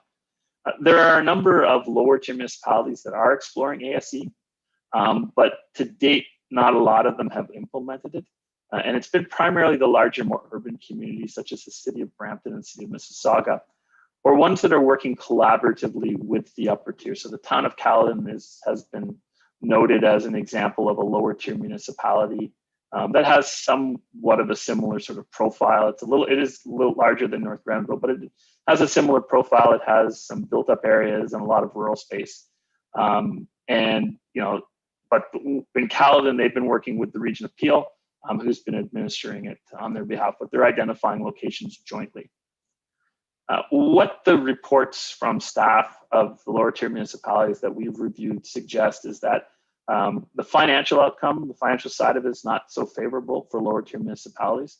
And a lot of that has to do with the fact that the upper tier in most areas operate the Provincial Offences Act courts and prosecute on behalf of the lower tier, which means that the fine revenue in many cases come back to the upper tier, unless there's a revenue sharing agreement in place whereby the upper tier shares a portion of what is collected through the fine revenue back to the lower tier municipality. Next slide, please. So just in closing, I would say that automated speed enforcement is still emerging in Ontario. It's been in the last year, sort of not surprisingly coincidental with the pandemic. That there's been a much greater emphasis by municipalities, not just in Ontario, but across the country and around the world on speed management. What we're seeing is that many municipalities, particularly small, more rural or tier jurisdictions like North Grenville, tend to still be in the exploratory stage. There's a number that have, because of the cost to get in, they're sort of continuing to monitor. And I think the prospects of the LAS program are certainly going to open the door for some of them. It's important to recognize that it's not likely going to be revenue neutral. There will be a cost to the municipality of operating the program. And getting into ASE at this time is going to require cooperation with several entities. At this time, if there was a go at this time, it would be the City of Toronto, the provincial government, the counties in terms of the Provincial Offences Act court. So there a lot of people are involved in the implementation of ASE, and it does require a little bit of time to make that happen. And what we're seeing in most communities is that they tend to do a more thorough analysis of a variety of factors before they get into actually implementing a program, just to better understand the opportunities and constraints before they go forward. So with that, Madam Mayor, happy to answer any questions, and hopefully that's provided a little bit further information for you and members of council. Thank you. I appreciate it. Of course, it is of considerable interest. Before I go to council colleagues, I do want to say that certainly the United Counties of Leeds and Grenville, there have been a number of mayors who have, I think, expressed equal interest around the table. It sounds like our United Counties administrative capacity certainly to this point may not necessarily support the implementation of this program, but certainly it is, I think, in a early exploratory phase. So I think we'd welcome any advice on, how to work with our partners, or if you have a better sense of the context in which the Region of Peel and other counties across Ontario have been able to strike that right collaborative approach. Certainly, I'm very familiar with Caledon. I have a family member who worked in their public works department at a senior level for over a decade. So I understand that they actually now have announced or have in place up to 6 speed radar machines, right? So they're a town of over 60,000 and they're moving towards 6. So clearly, I think where there is a will, there is a way. That being said, it clearly comes with some administrative complexity. So I'd like to know whether or not I had understood at a certain point that counties, upper tier governments were able to potentially access some provincial support, potentially use modernization dollars, right, to ensure that they undertake the necessary preparations. I don't know if you have any information about how particular counties have found themselves in a place where they're better equipped, to advance these programs in partnership with their lower tier municipalities. But certainly that would be my question for you before I go to council colleagues. Yeah, no, thank you for the question, Madam Mayor. And as I mentioned, it's been primarily sort of the larger GTA area, Toronto area, regional municipalities that have been embarking upon it. And the initial startup cost was relatively significant. I think the region of Durham, set aside, I think $3 million to get underway with their program, and expect it's going to be in the millions annually to operate it. And I think they're operating something like about 10 cameras at the current time, and looking to increase the number. So I'm though not familiar with sort of those sorts of financial opportunities that may be available, but it's something that could be explored if there was some specific questions. I would take it back to Director Dunlop to talk about what's the best way to proceed on that if that was something that council requested. Okay, thanks. I'll leave it there for now. Council colleagues, other questions on this? Councilor Barkley? Yeah, thank you for that presentation, Gina. I don't have a question per se, but I have an observation, and that is it seems like a very effective tool, obviously, but as the mayor mentioned, it comes with a lot of administrative complexity, being a lower tier municipality. I'm of the opinion that we need to make better use of more speed spies, the kind of portable digital speed display units that we have on concession, Clothier Street West and County Road 44. And so I think that getting more of those in place can affect driver behavior in the short term. It seems like it's a long road to hoe in order to pony up the cash and to coordinate with the upper tier United Counties to get a very expensive piece of equipment like that in place here. And I think we'd only be looking at one. I can't imagine us looking at more than one. So that's just my opinion on how we have to address what I agree with the mayor is a very urgent problem that we have here in this community, and that's bad driver behavior as we're growing and more people are driving in the urban core in particular, as well as not to exclude rural roads. So I can see some speed spies being, if they're portable, being used, rotated on a monthly basis out into the hamlet areas as well. So thank you for that presentation. It certainly answered a lot of questions I had about how it worked and the cost, and I appreciate it. But I think we need to go the next step with more portable speed spies in this community. And Mr. Chartier, I think as Paradigm, you are updating, right? You have been through the process of updating our road safety guidelines. Do you have any comments on what Councillor Barkley is saying with the use of speed spies? I mean, often those speed spies are not spying, like they reflect back, right, to drivers, their actual speed. What's your sense of that kind of balance, right? I think speed radar is toward one end of the spectrum in terms of obviously trying to impose upon drivers the urgency to follow, obviously, the speed limit. What's your comment on where North Grenville is at, right, in terms of those various tools? Yeah, thank you, Madam Mayor, for the question. It's obviously, and I agree wholeheartedly with you, it's a range of tools, because automated speed enforcement, certainly what the municipalities have implemented it so far are finding it is very effective in the locations where they're using it. But one has to remember it's sort of a very focused, so it only has a limited range. It only has 100, 200 meters along one section of roadway. So it's not like it's sort of ubiquitous across the municipality. So it's used really well where there's a specific need. The councillors comment about the sort of, and I think if I understand correctly, those are the sort of the radar speed feedback boards where you provide the drivers. Actually, what most municipalities that are implementing ASE are doing is using those in combination with ASE. So what they're doing is they're putting up the speed boards in advance, or in advance of when the device is coming, to sort of get people used to sort of the understanding of what their speed is, and then they're using it in the interval between when the machines get rotated around. So that's an effective use of that. It's a relatively cost-effective tool. But like any tool, you find that there becomes, with drivers, there tends to be sort of a familiarization period, and then they become sort of a bit numb to it. So it is good when it's used sort of, sparingly, but it can be used more actively than ASE, just because the cost is more effective. So it's a good tool, and it's going to be part of the the safety. The strategic safety program that we're putting together with the county, or sorry, with the municipality. Okay, other questions, council colleagues?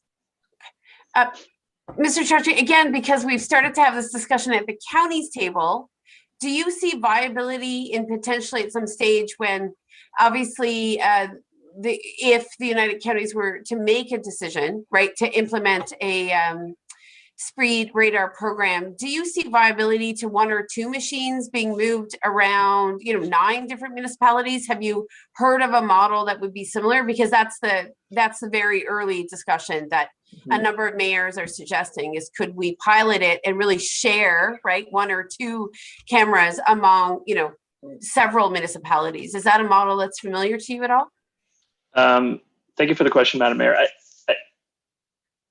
Where as the upper tiers have been doing it, by default, they're moving them around a series of municipalities because they end up in different municipalities as a result of it. So it's a very effective way to get coverage and to get it done. And I think if the United Counties, as well as the constituent municipalities, could come to an arrangement whereby there's cost sharing, there is opportunities to have a schedule that meets everyone's expectations, those sorts of things. I could see that it would be an effective approach to help defer the costs, given sort of the devices are quite expensive to purchase and operate. So obviously the devil's in the details, as you I'm sure is not unfamiliar to you, in terms of those sort of relationships once you have a vast number of parties involved. But in concept, it has some merit, and I believe that.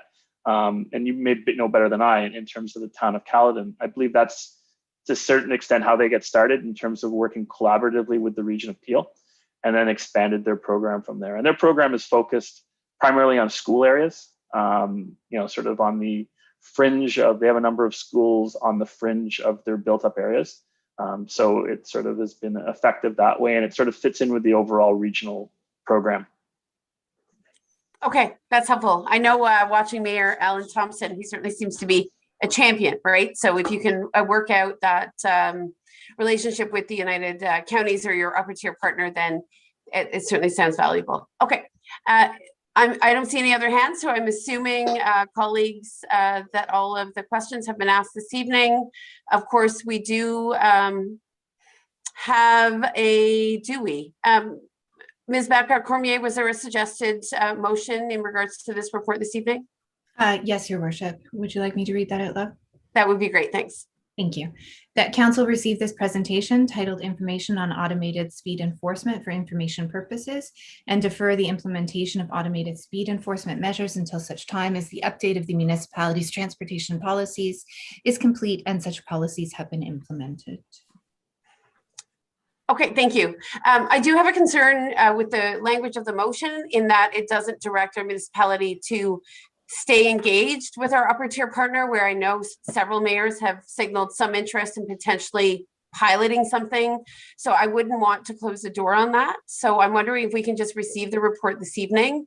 And once I have more information on where the counties is, I know that there's a new CEO coming in, then we can look at timing, right? And whether or not there is an opportunity. Certainly it was identified as a possible deployment of some modernization funds. Again, I don't want to speak on behalf of the counties because there has been no decision, but there certainly has been dialogue.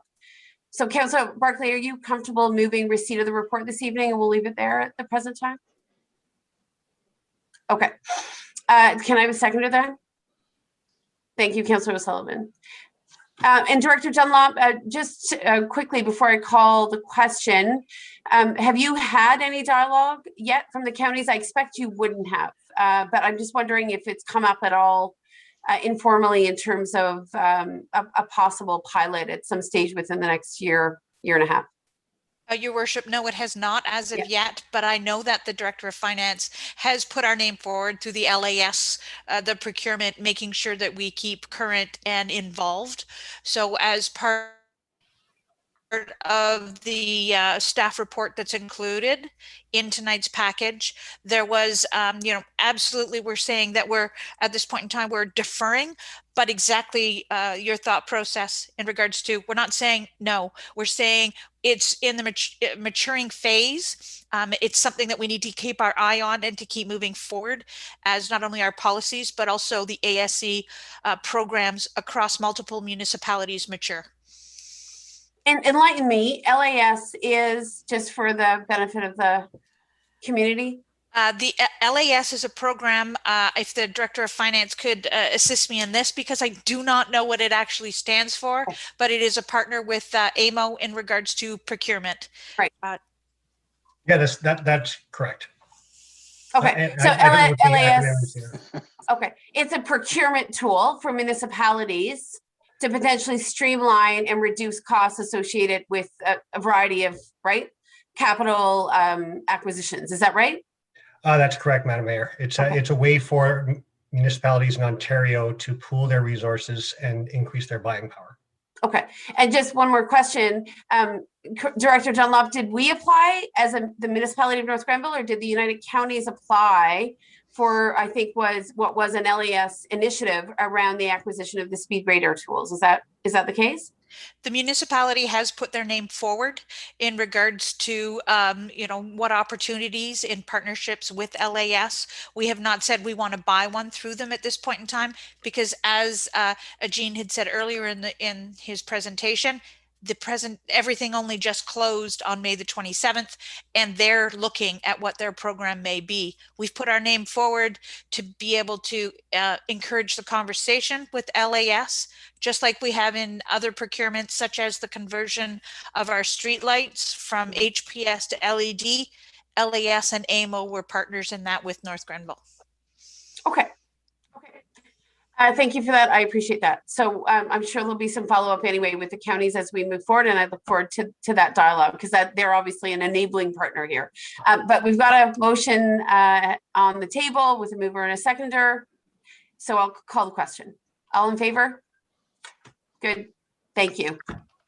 Council, we've had nearly 2 hours of delegations. So I would think that maybe a 5-minute break before we get through the rest of the agenda is in order at this time. So I'll call a short recess. Thank you.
So just looking to see who's back.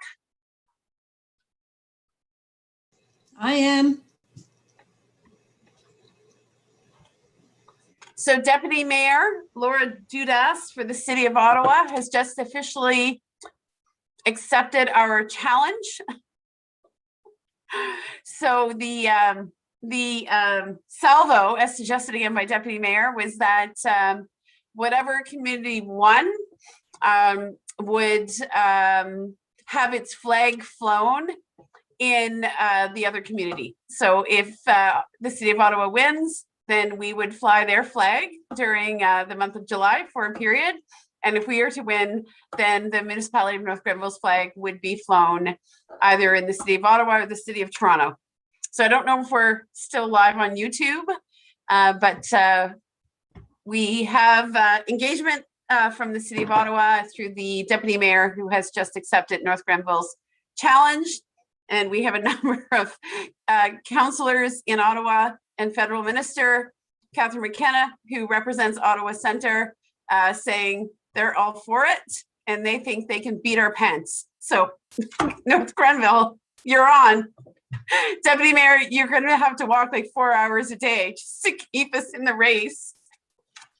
I think we're off to a good start. We have all these schools and kids. I think we're more organized, so we'll see what happens. All right. Okay. Ms. Becker-Cormier, are we officially back? We are, Your Worship. I have 1, 2. Yes, I have everyone. All right, so let's keep going. Council colleagues, we are now going to the consent agenda. There were just 2 items this evening under the consent agenda.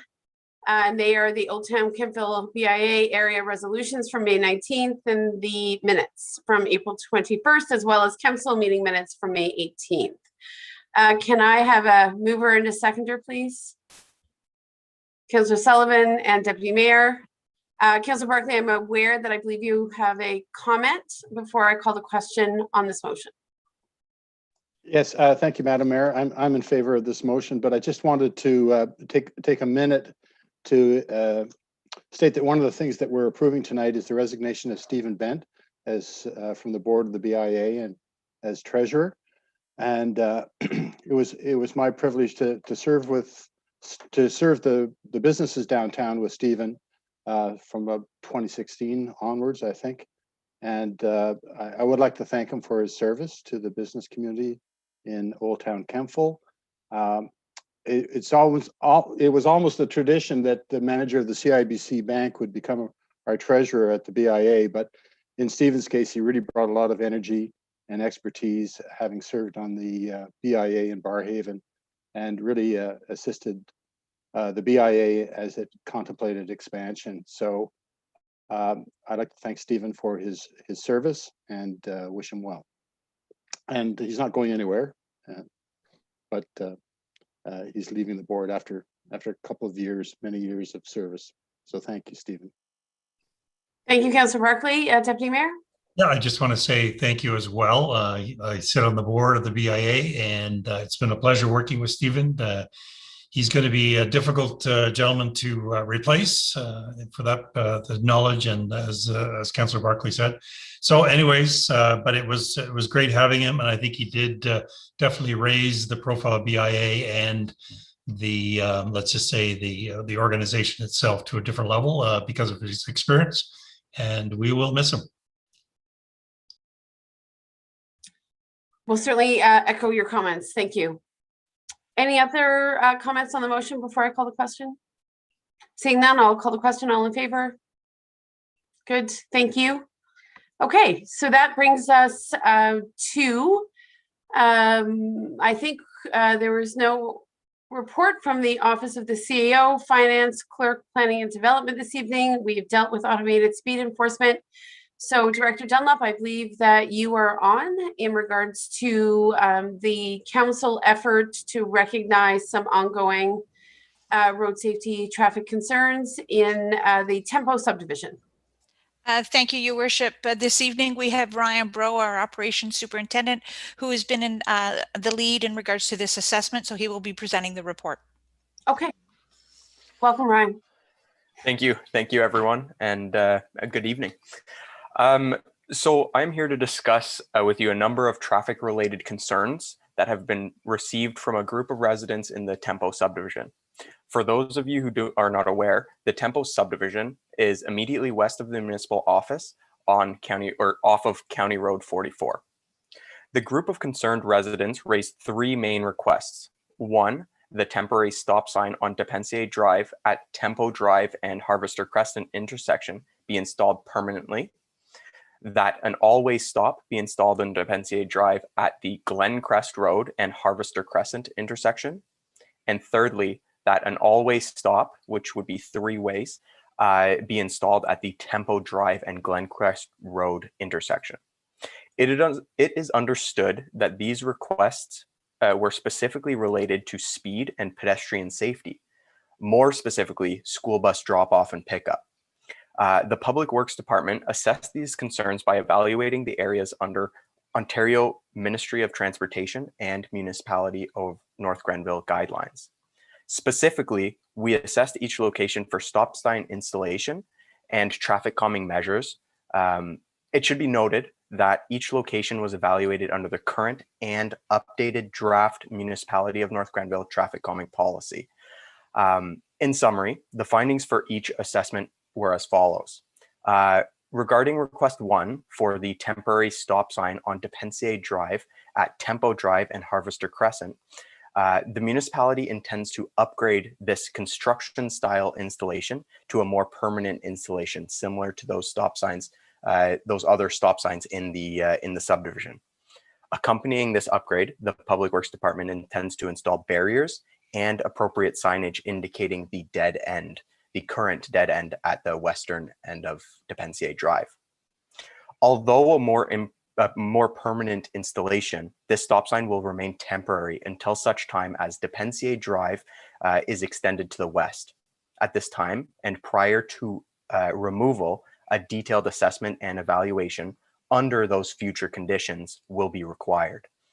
In summary, or in response to requests 2 and 3, it was determined that both the stop sign warrant assessment and the traffic calming assessments were unsuccessful. Due to COVID-19 and potential impacts related to the stay-at-home order, the Public Works Department reviewed and evaluated both historic and current data where available and took a conservative approach wherever reasonable to ensure an appropriate assessment was completed. Following the assessment of each location individually, the Public Works Department was also evaluated the area as a whole, how all 3 of these concerns relate to one another. This evaluation focused on connectivity and planning with the understanding that development and roadway modifications are anticipated and planned to the west of the Tempo subdivision, including the extension of Depensier Drive. It is understood with the presence of the multi-use pathway on the north side of Depensier Drive, which creates a desire line. A desire line is simply a desired route or connection from the south side of Depensier Drive and the remainder of the subdivision.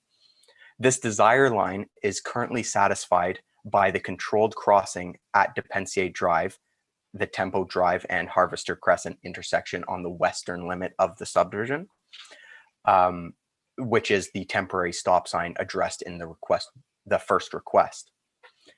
As it is known that this temporary stop sign, is temporary, the desire line, although currently satisfied, may be removed in the future. This would result in the uncontrolled pedestrian crossing and subsequent safety concern. It is recommended that the municipality further discussions with developers to ensure that appropriate measures are installed as development progresses to the west of the Tempo subdivision. This will include specific evaluation for existing and future controlled pedestrian crossings. Additionally, it is understood that based on the draft updated traffic calming policy, this section of roadway is nearing the threshold for implementation of traffic calming measures. It is anticipated that this threshold will be met in the future as development continues, and as such, any measures to be installed will be considered in combination with any controlled pedestrian crossings. This concludes my report. Are there any questions?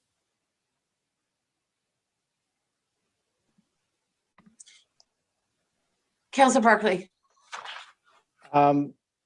Simply, how we're in a period of transition. We haven't brought our new road safety policies to council, haven't adopted it, but I appreciate that staff has used what's in a draft, which you haven't seen yet, to assess the situation.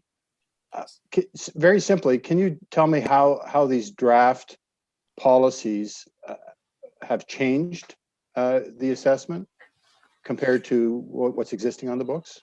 I mean, yeah, of course. Yeah. So basically, the draft policy is very similar to the existing policy that we have in the terms of it. A lot of the measures that are included are the exact same. They are based on TAC, the Transportation Association of Canada, list of traffic calming measures. So they include the same type of measures. What we have done, and I say we as in the municipality in consultation with Paradigm Transportation Solutions Limited, who just spoke regarding ASE, we've basically reviewed, updated guidelines, recommendations provided by other municipalities, regulators, and other partners to make sure that the new traffic calming policy is meeting the needs of the community as a whole outside North Grenville, as well as we took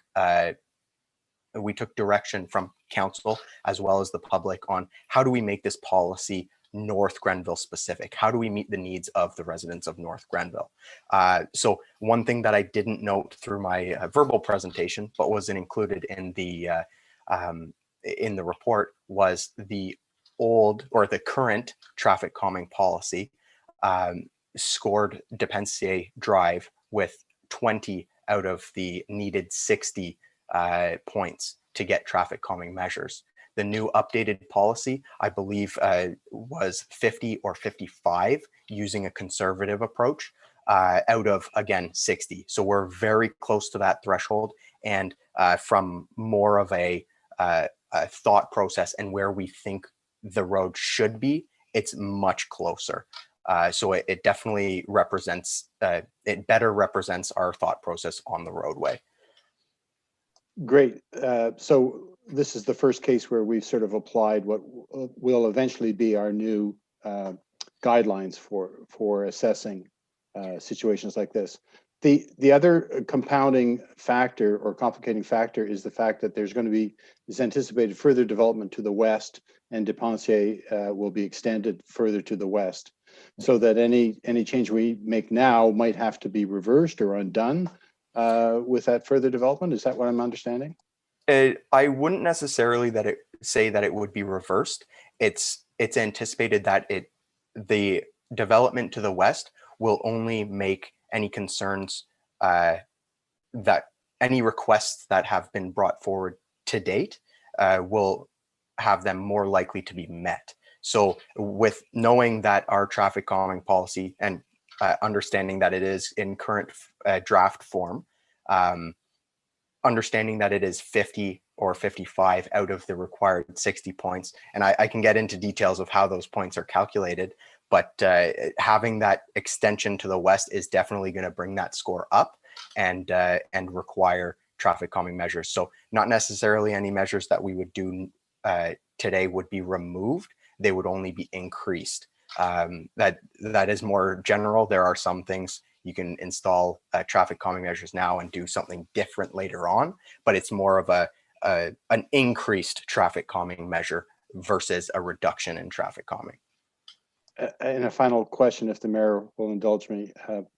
So out of the 3 requests that came from the Temple subdivision, we are suggesting 1 be implemented and the other 2 may be implemented in the future. Is that fair to say? That is fair. One that we are recommending moving forward with immediately is the installation of the stop sign, a more permanent construction. It is going to remain as a as a temporary stop sign, or that is our recommendation, until we know what those developments to the west of the Tempo subdivision look like. What are the constraints that those developments are posing on that intersection? So once we know what those subdivisions or that development will look like, we'll know how to best address it at that intersection. Great, thank you. That's all my questions. Thank you. Okay, thank you, Mr. Bro. I had just understood in preparation for tonight's meeting, it is certainly the reality that many members of Tempo feel that there should be more calming measures of some sort. Completely understand and appreciate the very detailed analysis that has been conducted here. That being said, I was apprised that there was likely consideration of a crosswalk for that first intersection, where I think that that three-way stop was recommended or suggested. Can you speak to the potential for a PXO to be established? Yeah, so during our assessment, that was definitely one of the things that we were looking at. And one of the main reasons that we are not recommending that at this time is simply the fact that there is a controlled crossing 100 meters to the west. With the installation of a PXO at the eastern limit at the requested location, we don't feel that there's necessarily any negative impacts, understanding that the western connection may be removed in the future. But that's basically the thought process on right now. It's not necessarily required, but it's not. If we were to move forward with it, it is not something that I don't think anybody would argue. If I may, Madam Mayor, add to what Ryan is saying in regards to the assessment.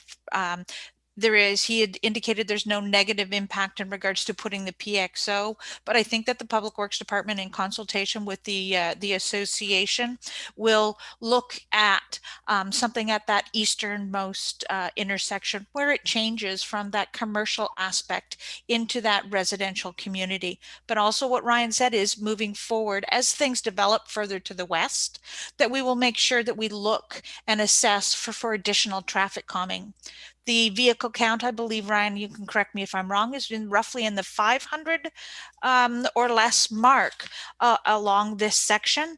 So it would be the lowest class or the lowest type of PXO that would be recommended. So we will work with the, in lieu of not being a three-way stop at that intersection, and also what Ryan said in regards to the connection between that sidewalk and the multi-use path, we'd be looking at one of the lower class PXOs and future traffic calming measures as additional develops in the west.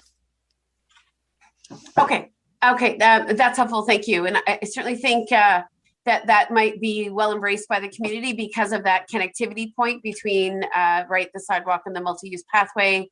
It's a fairly busy stretch, and we are definitely we're encouraging certainly members of that neighborhood and obviously the community to make good use of our multi-use pathways and sidewalks. So I think it would be certainly of interest to this council, not speaking for my colleagues, to see if that might be certainly desirable and useful and valuable to the community. Mr. Bro, I do want to say that I think there certainly was a call to replace that temporary stop sign with something more permanent. So seeing that in the report, understanding its classification as temporary, but that being said, the presentation of that stop sign will have more permanence. I think it's leaning a little bit to one side. So I think people would appreciate a standard stop sign now being installed. Definitely. Okay. It'll be a standard installation like any other stop sign that we would install. Okay, and then finally, I know that the request for that last stop sign, if I'm not mistaken, was really about bus safety and where school buses are, right? Obviously, pausing to let students out, it seems to be a primary bus stop location. So just to that end, did you contemplate any other measures? I don't quite know where that interaction is between these sort of cars and buses.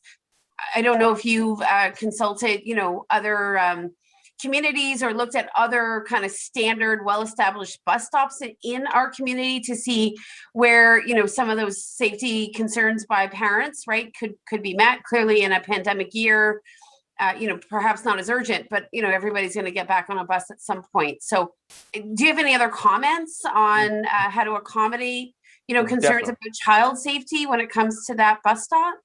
Definitely. So when we receive these concerns, obviously we do our assessments from a stop sign perspective, as well as understanding the concern. We also did an assessment for traffic calming. Both of those assessments were unsuccessful, but that doesn't mean that there's not a concern there. So what the intention is to work with those that community group, as well as STIO, which is the Student Transportation of Eastern Ontario, the provider of the bus service, to make sure that that location is optimized and as safe as possible for any pickup and drop-offs. Okay. Okay. So it sounds like we'll pick up some of that conversation, and I know there's a meeting scheduled to follow up with Tempo, so hopefully we can meet some of their concerns in another way. Definitely. Okay, so Councillor Barkley, you are Public Works Liaison. We have a suggested motion here, and that is to receive the report titled Traffic Concerns Response to Speeding and Stop Sign Installation in response to concerns from a Tempo Subdivision Committee Group related to speeding and stop sign installation for information purposes, and to approve and enact bylaw 5921 to amend bylaw 7318 to install. This language may be misleading for a commoner, if you will, for someone who's not part of this conversation, but to install a temporary stop sign where there is already a temporary stop sign, but I guess to upgrade it in the westbound direction of Depensier at the Tempo Drive Harvester Crescent intersection in the Tempo subdivision. What is the fate of the PXO, given that the motion doesn't address that? If I may, Your Worship. I'll start with the definition of temporary. If there's a bylaw with a stop sign, the bylaw makes it enforceable. As a temporary, it's not. So that's the differentiation. In regards to the PXO, a separate bylaw will be required. So we will have that conversation with the community association. Ryan has to run some numbers in regards to ensuring the class of the PXO required, and then it will come back. Okay. So I can clarify that it is a Class D installation, would be recommended under the Ministry of Transportation for Ontario guidelines. And define what that looks like, Ryan, please. We do not have any currently in our municipality. It's not the ones with the flashing lights. It is simply signage. There are some road markings that are needed and advanced warning signage on both sides that are needed, but there's definitely no lights or anything. There's illumination of that area required, but no installation other than signage. And so would the regular crosswalk markings appear on the road? Yes, signage and line paintings. Okay. So Director Dunlop, how do we manage the introduction of this crosswalk at this stage? No need anything at this point in time. The Public Works Department will bring it back after we meet with Tempo. Great. Okay, so we can bring it back fairly quickly, I'm assuming, because it sounds like all the information is in place once we've met with the community. Yes. Okay, Councillor Barkley, you were the mover here. You're still good to move? Yes. Okay, seconder, please. Thank you, Councillor Sullivan. I see no other questions, so I will call the vote. All in favor? Good, thank you. Okay, so we'll move on then. Thank you for your indulgence, colleagues. Well, now we'll go to, I think, Director Dunlop, or Director Dunlop, you tell us. You're introducing the information around the pilot program for the expanded curbside collection. I am. So I am speaking to this item this evening. So as per the direction received at the last council meeting, the Public Works and Finance departments have put together a financial model for a minimum 90-day pilot program for alternative week curbside collection of diapers, menstrual products, and incontinence products. Based on the previous discussion, the recommendation is to proceed based on the following. The financial model indicated, based on a 50-50 taxation versus user pay system, if there were 62 containers per week that can be collected in 5 hours or less, a double tag will provide that financial balance. The financial model is based on a $135 per hour rate, 4-hour minimum, and no additional tipping fees for disposal or trucking to the landfill site have been included. These products would have been included in regular household garbage, so that was not part of the model. This considers the additional curbside collection costs only. So in order to participate, a resident would call in to register for alternative week collection. On the selected day, 1 day per week, which is yet to be determined, the resident will place their container of products at the curb for collection. Regular rules for collection would apply. 50 pounds or under, out prior to 7 a.m., and each container will be required to have 2 solid waste bag tags attached for a cost of $5.50 per container. The department will work with the contractor to create a program and the start date. This will then be communicated to our residents through website, print media, press releases, and social media. Then the department will report back to determine the viability of a permanent program. And that completes my report. Okay, excellent. Council colleagues, any questions on this? Councillor Strachan? Thank you very much, Director Dunlop. This was discussed for the rest of council. This was discussed at the Environmental Action Advisory Committee briefly yesterday, just to apprise them of where things were going. And so there was some conversation about, the additional costs and so on, and how that would be received. And I think it was emphasized by myself, Councillor Barclay, as well as the Director Dunlop, that that's the intent of the pilot program, is to see just where this could go and how successful it is based on participation rates. So so that has been at least discussed in a different forum as well. I have a couple of questions just for clarification, Director Dunlop. One is first regarding the intent for required notification for a pickup. Just to clarify, is that on a weekly basis that you're proposing at this stage?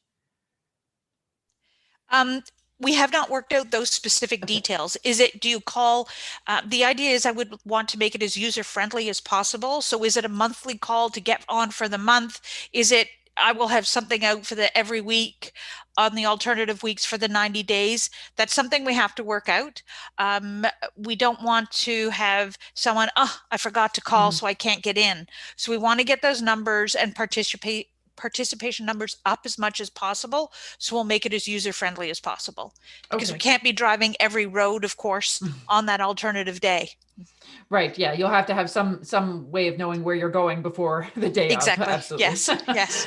Okay. So that makes sense. And I appreciate that level of flexibility. I think that that'll be especially useful during the pilot program, and perhaps maybe not necessary for the full program, but I like that aspect of it as well. And I think I already know the answer to this, but just to be sure, that they wouldn't necessarily be limited to one container, that they could have as many containers as they would like to fit the double tags on, correct? That is correct. So as long as the container meets the parameters for regular collection and they have 2 tags on for that alternative collection, yes. Okay.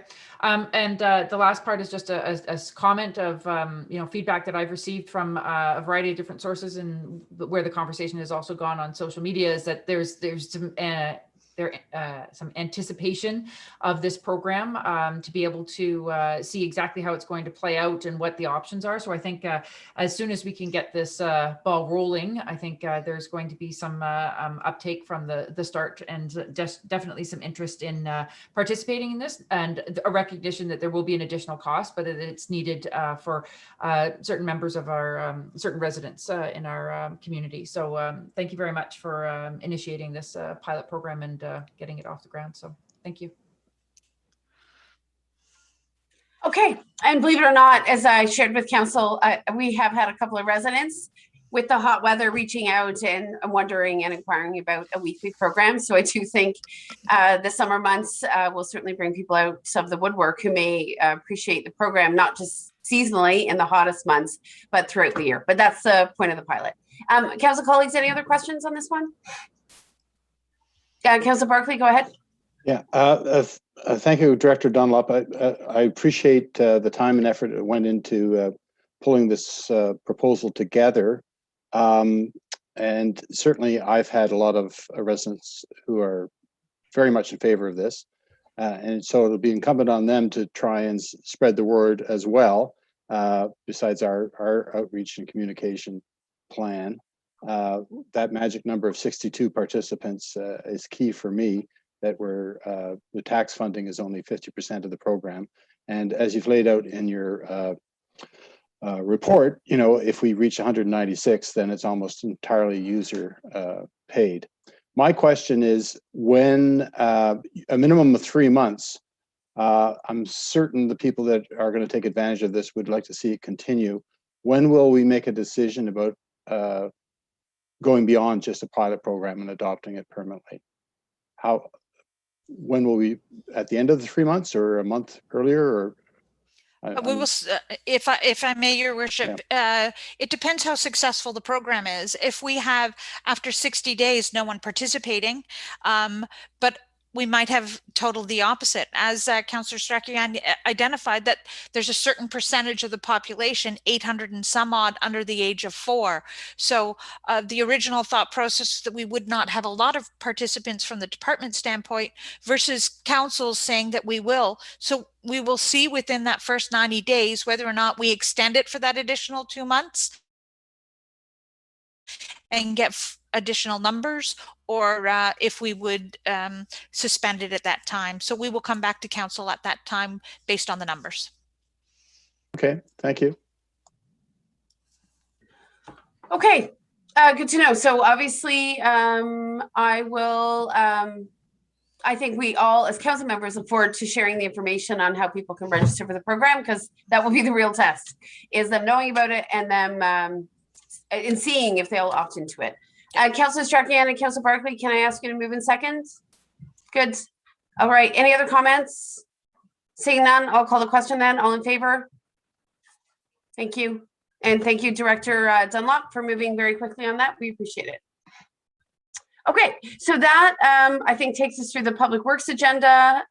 We aren't seeing anything this evening for Parks, Rec and Culture or Emergency and Protective Services. There are no informational reports.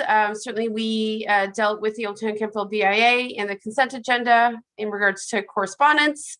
So I believe we are at a period for questions from members of the media or the community. And I don't see a whole lot of people here. Councillor Strakian? Sorry, a notice of motion. Oh my God, of course. Thank you. I apologize. Okay. I just glazed right over it. Thank you. Please, notice of motion. Easy to get into habits. Yes. Okay, so I will present the motion with some suggested wording, and then I have a couple of comments to make after the fact before we go into discussion.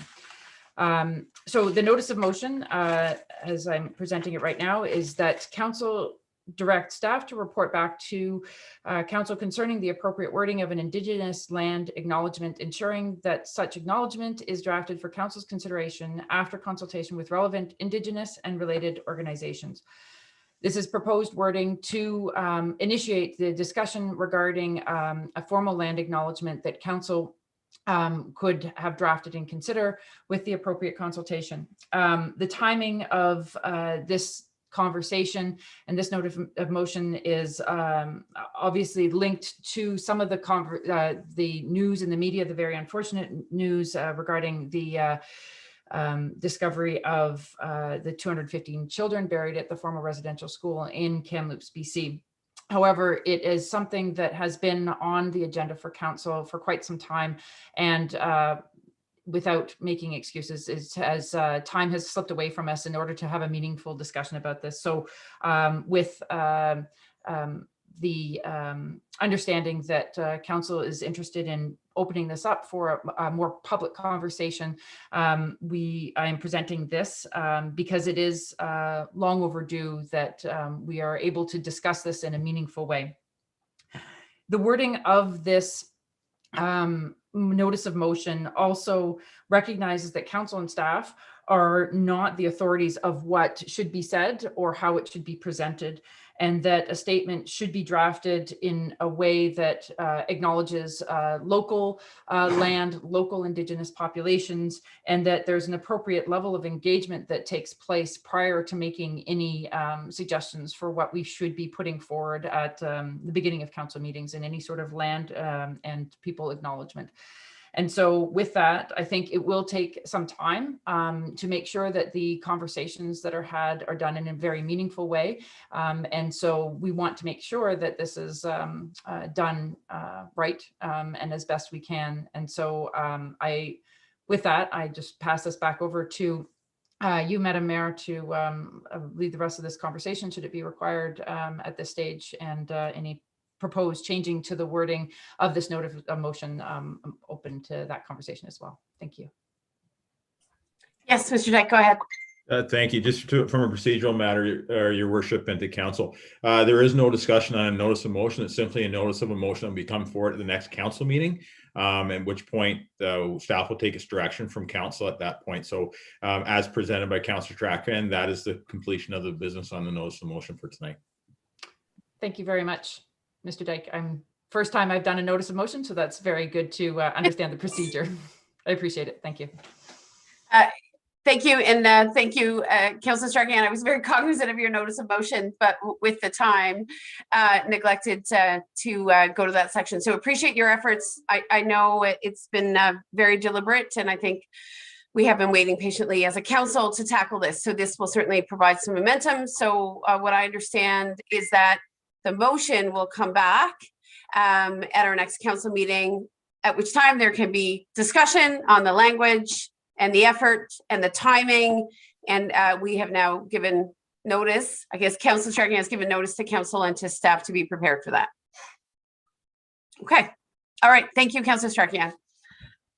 Okay. So with that, I'll just look to other council colleagues. Any other notices of motion of which I need to be aware, for which there needs to be space this evening? Seeing none, I will never do that again. Glaze over a notice of motion. So we will go to, I think, then a period of questions from members of our community or the media. And I don't see members of the media, but I'll look to Ms. Babcock-Cormier to confirm that. That's correct, Your Worship. Okay. And have you received anything by email?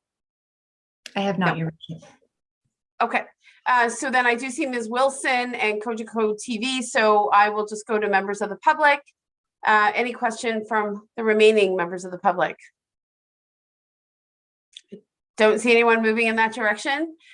So then I'll move then to confirmation bylaw and resolution to adjourn. And Ms. Babcock-Cormier, if you could read the confirmation bylaw, thank you. Yes, Your Worship. That bylaw 60-21 to confirm the proceedings of council at its regular meeting held on June 1st, 2021 be adopted and passed. So a mover and a seconder, please, for this, Deputy Mayor. Councillor Barclay, thank you. And I will call that the question on that. All in favor, please. And then, of course, a motion to adjourn. Councillor Strachan and O'Sullivan, would you like to move in a second adjournment? Great. I will call the question on adjournment. All in favor?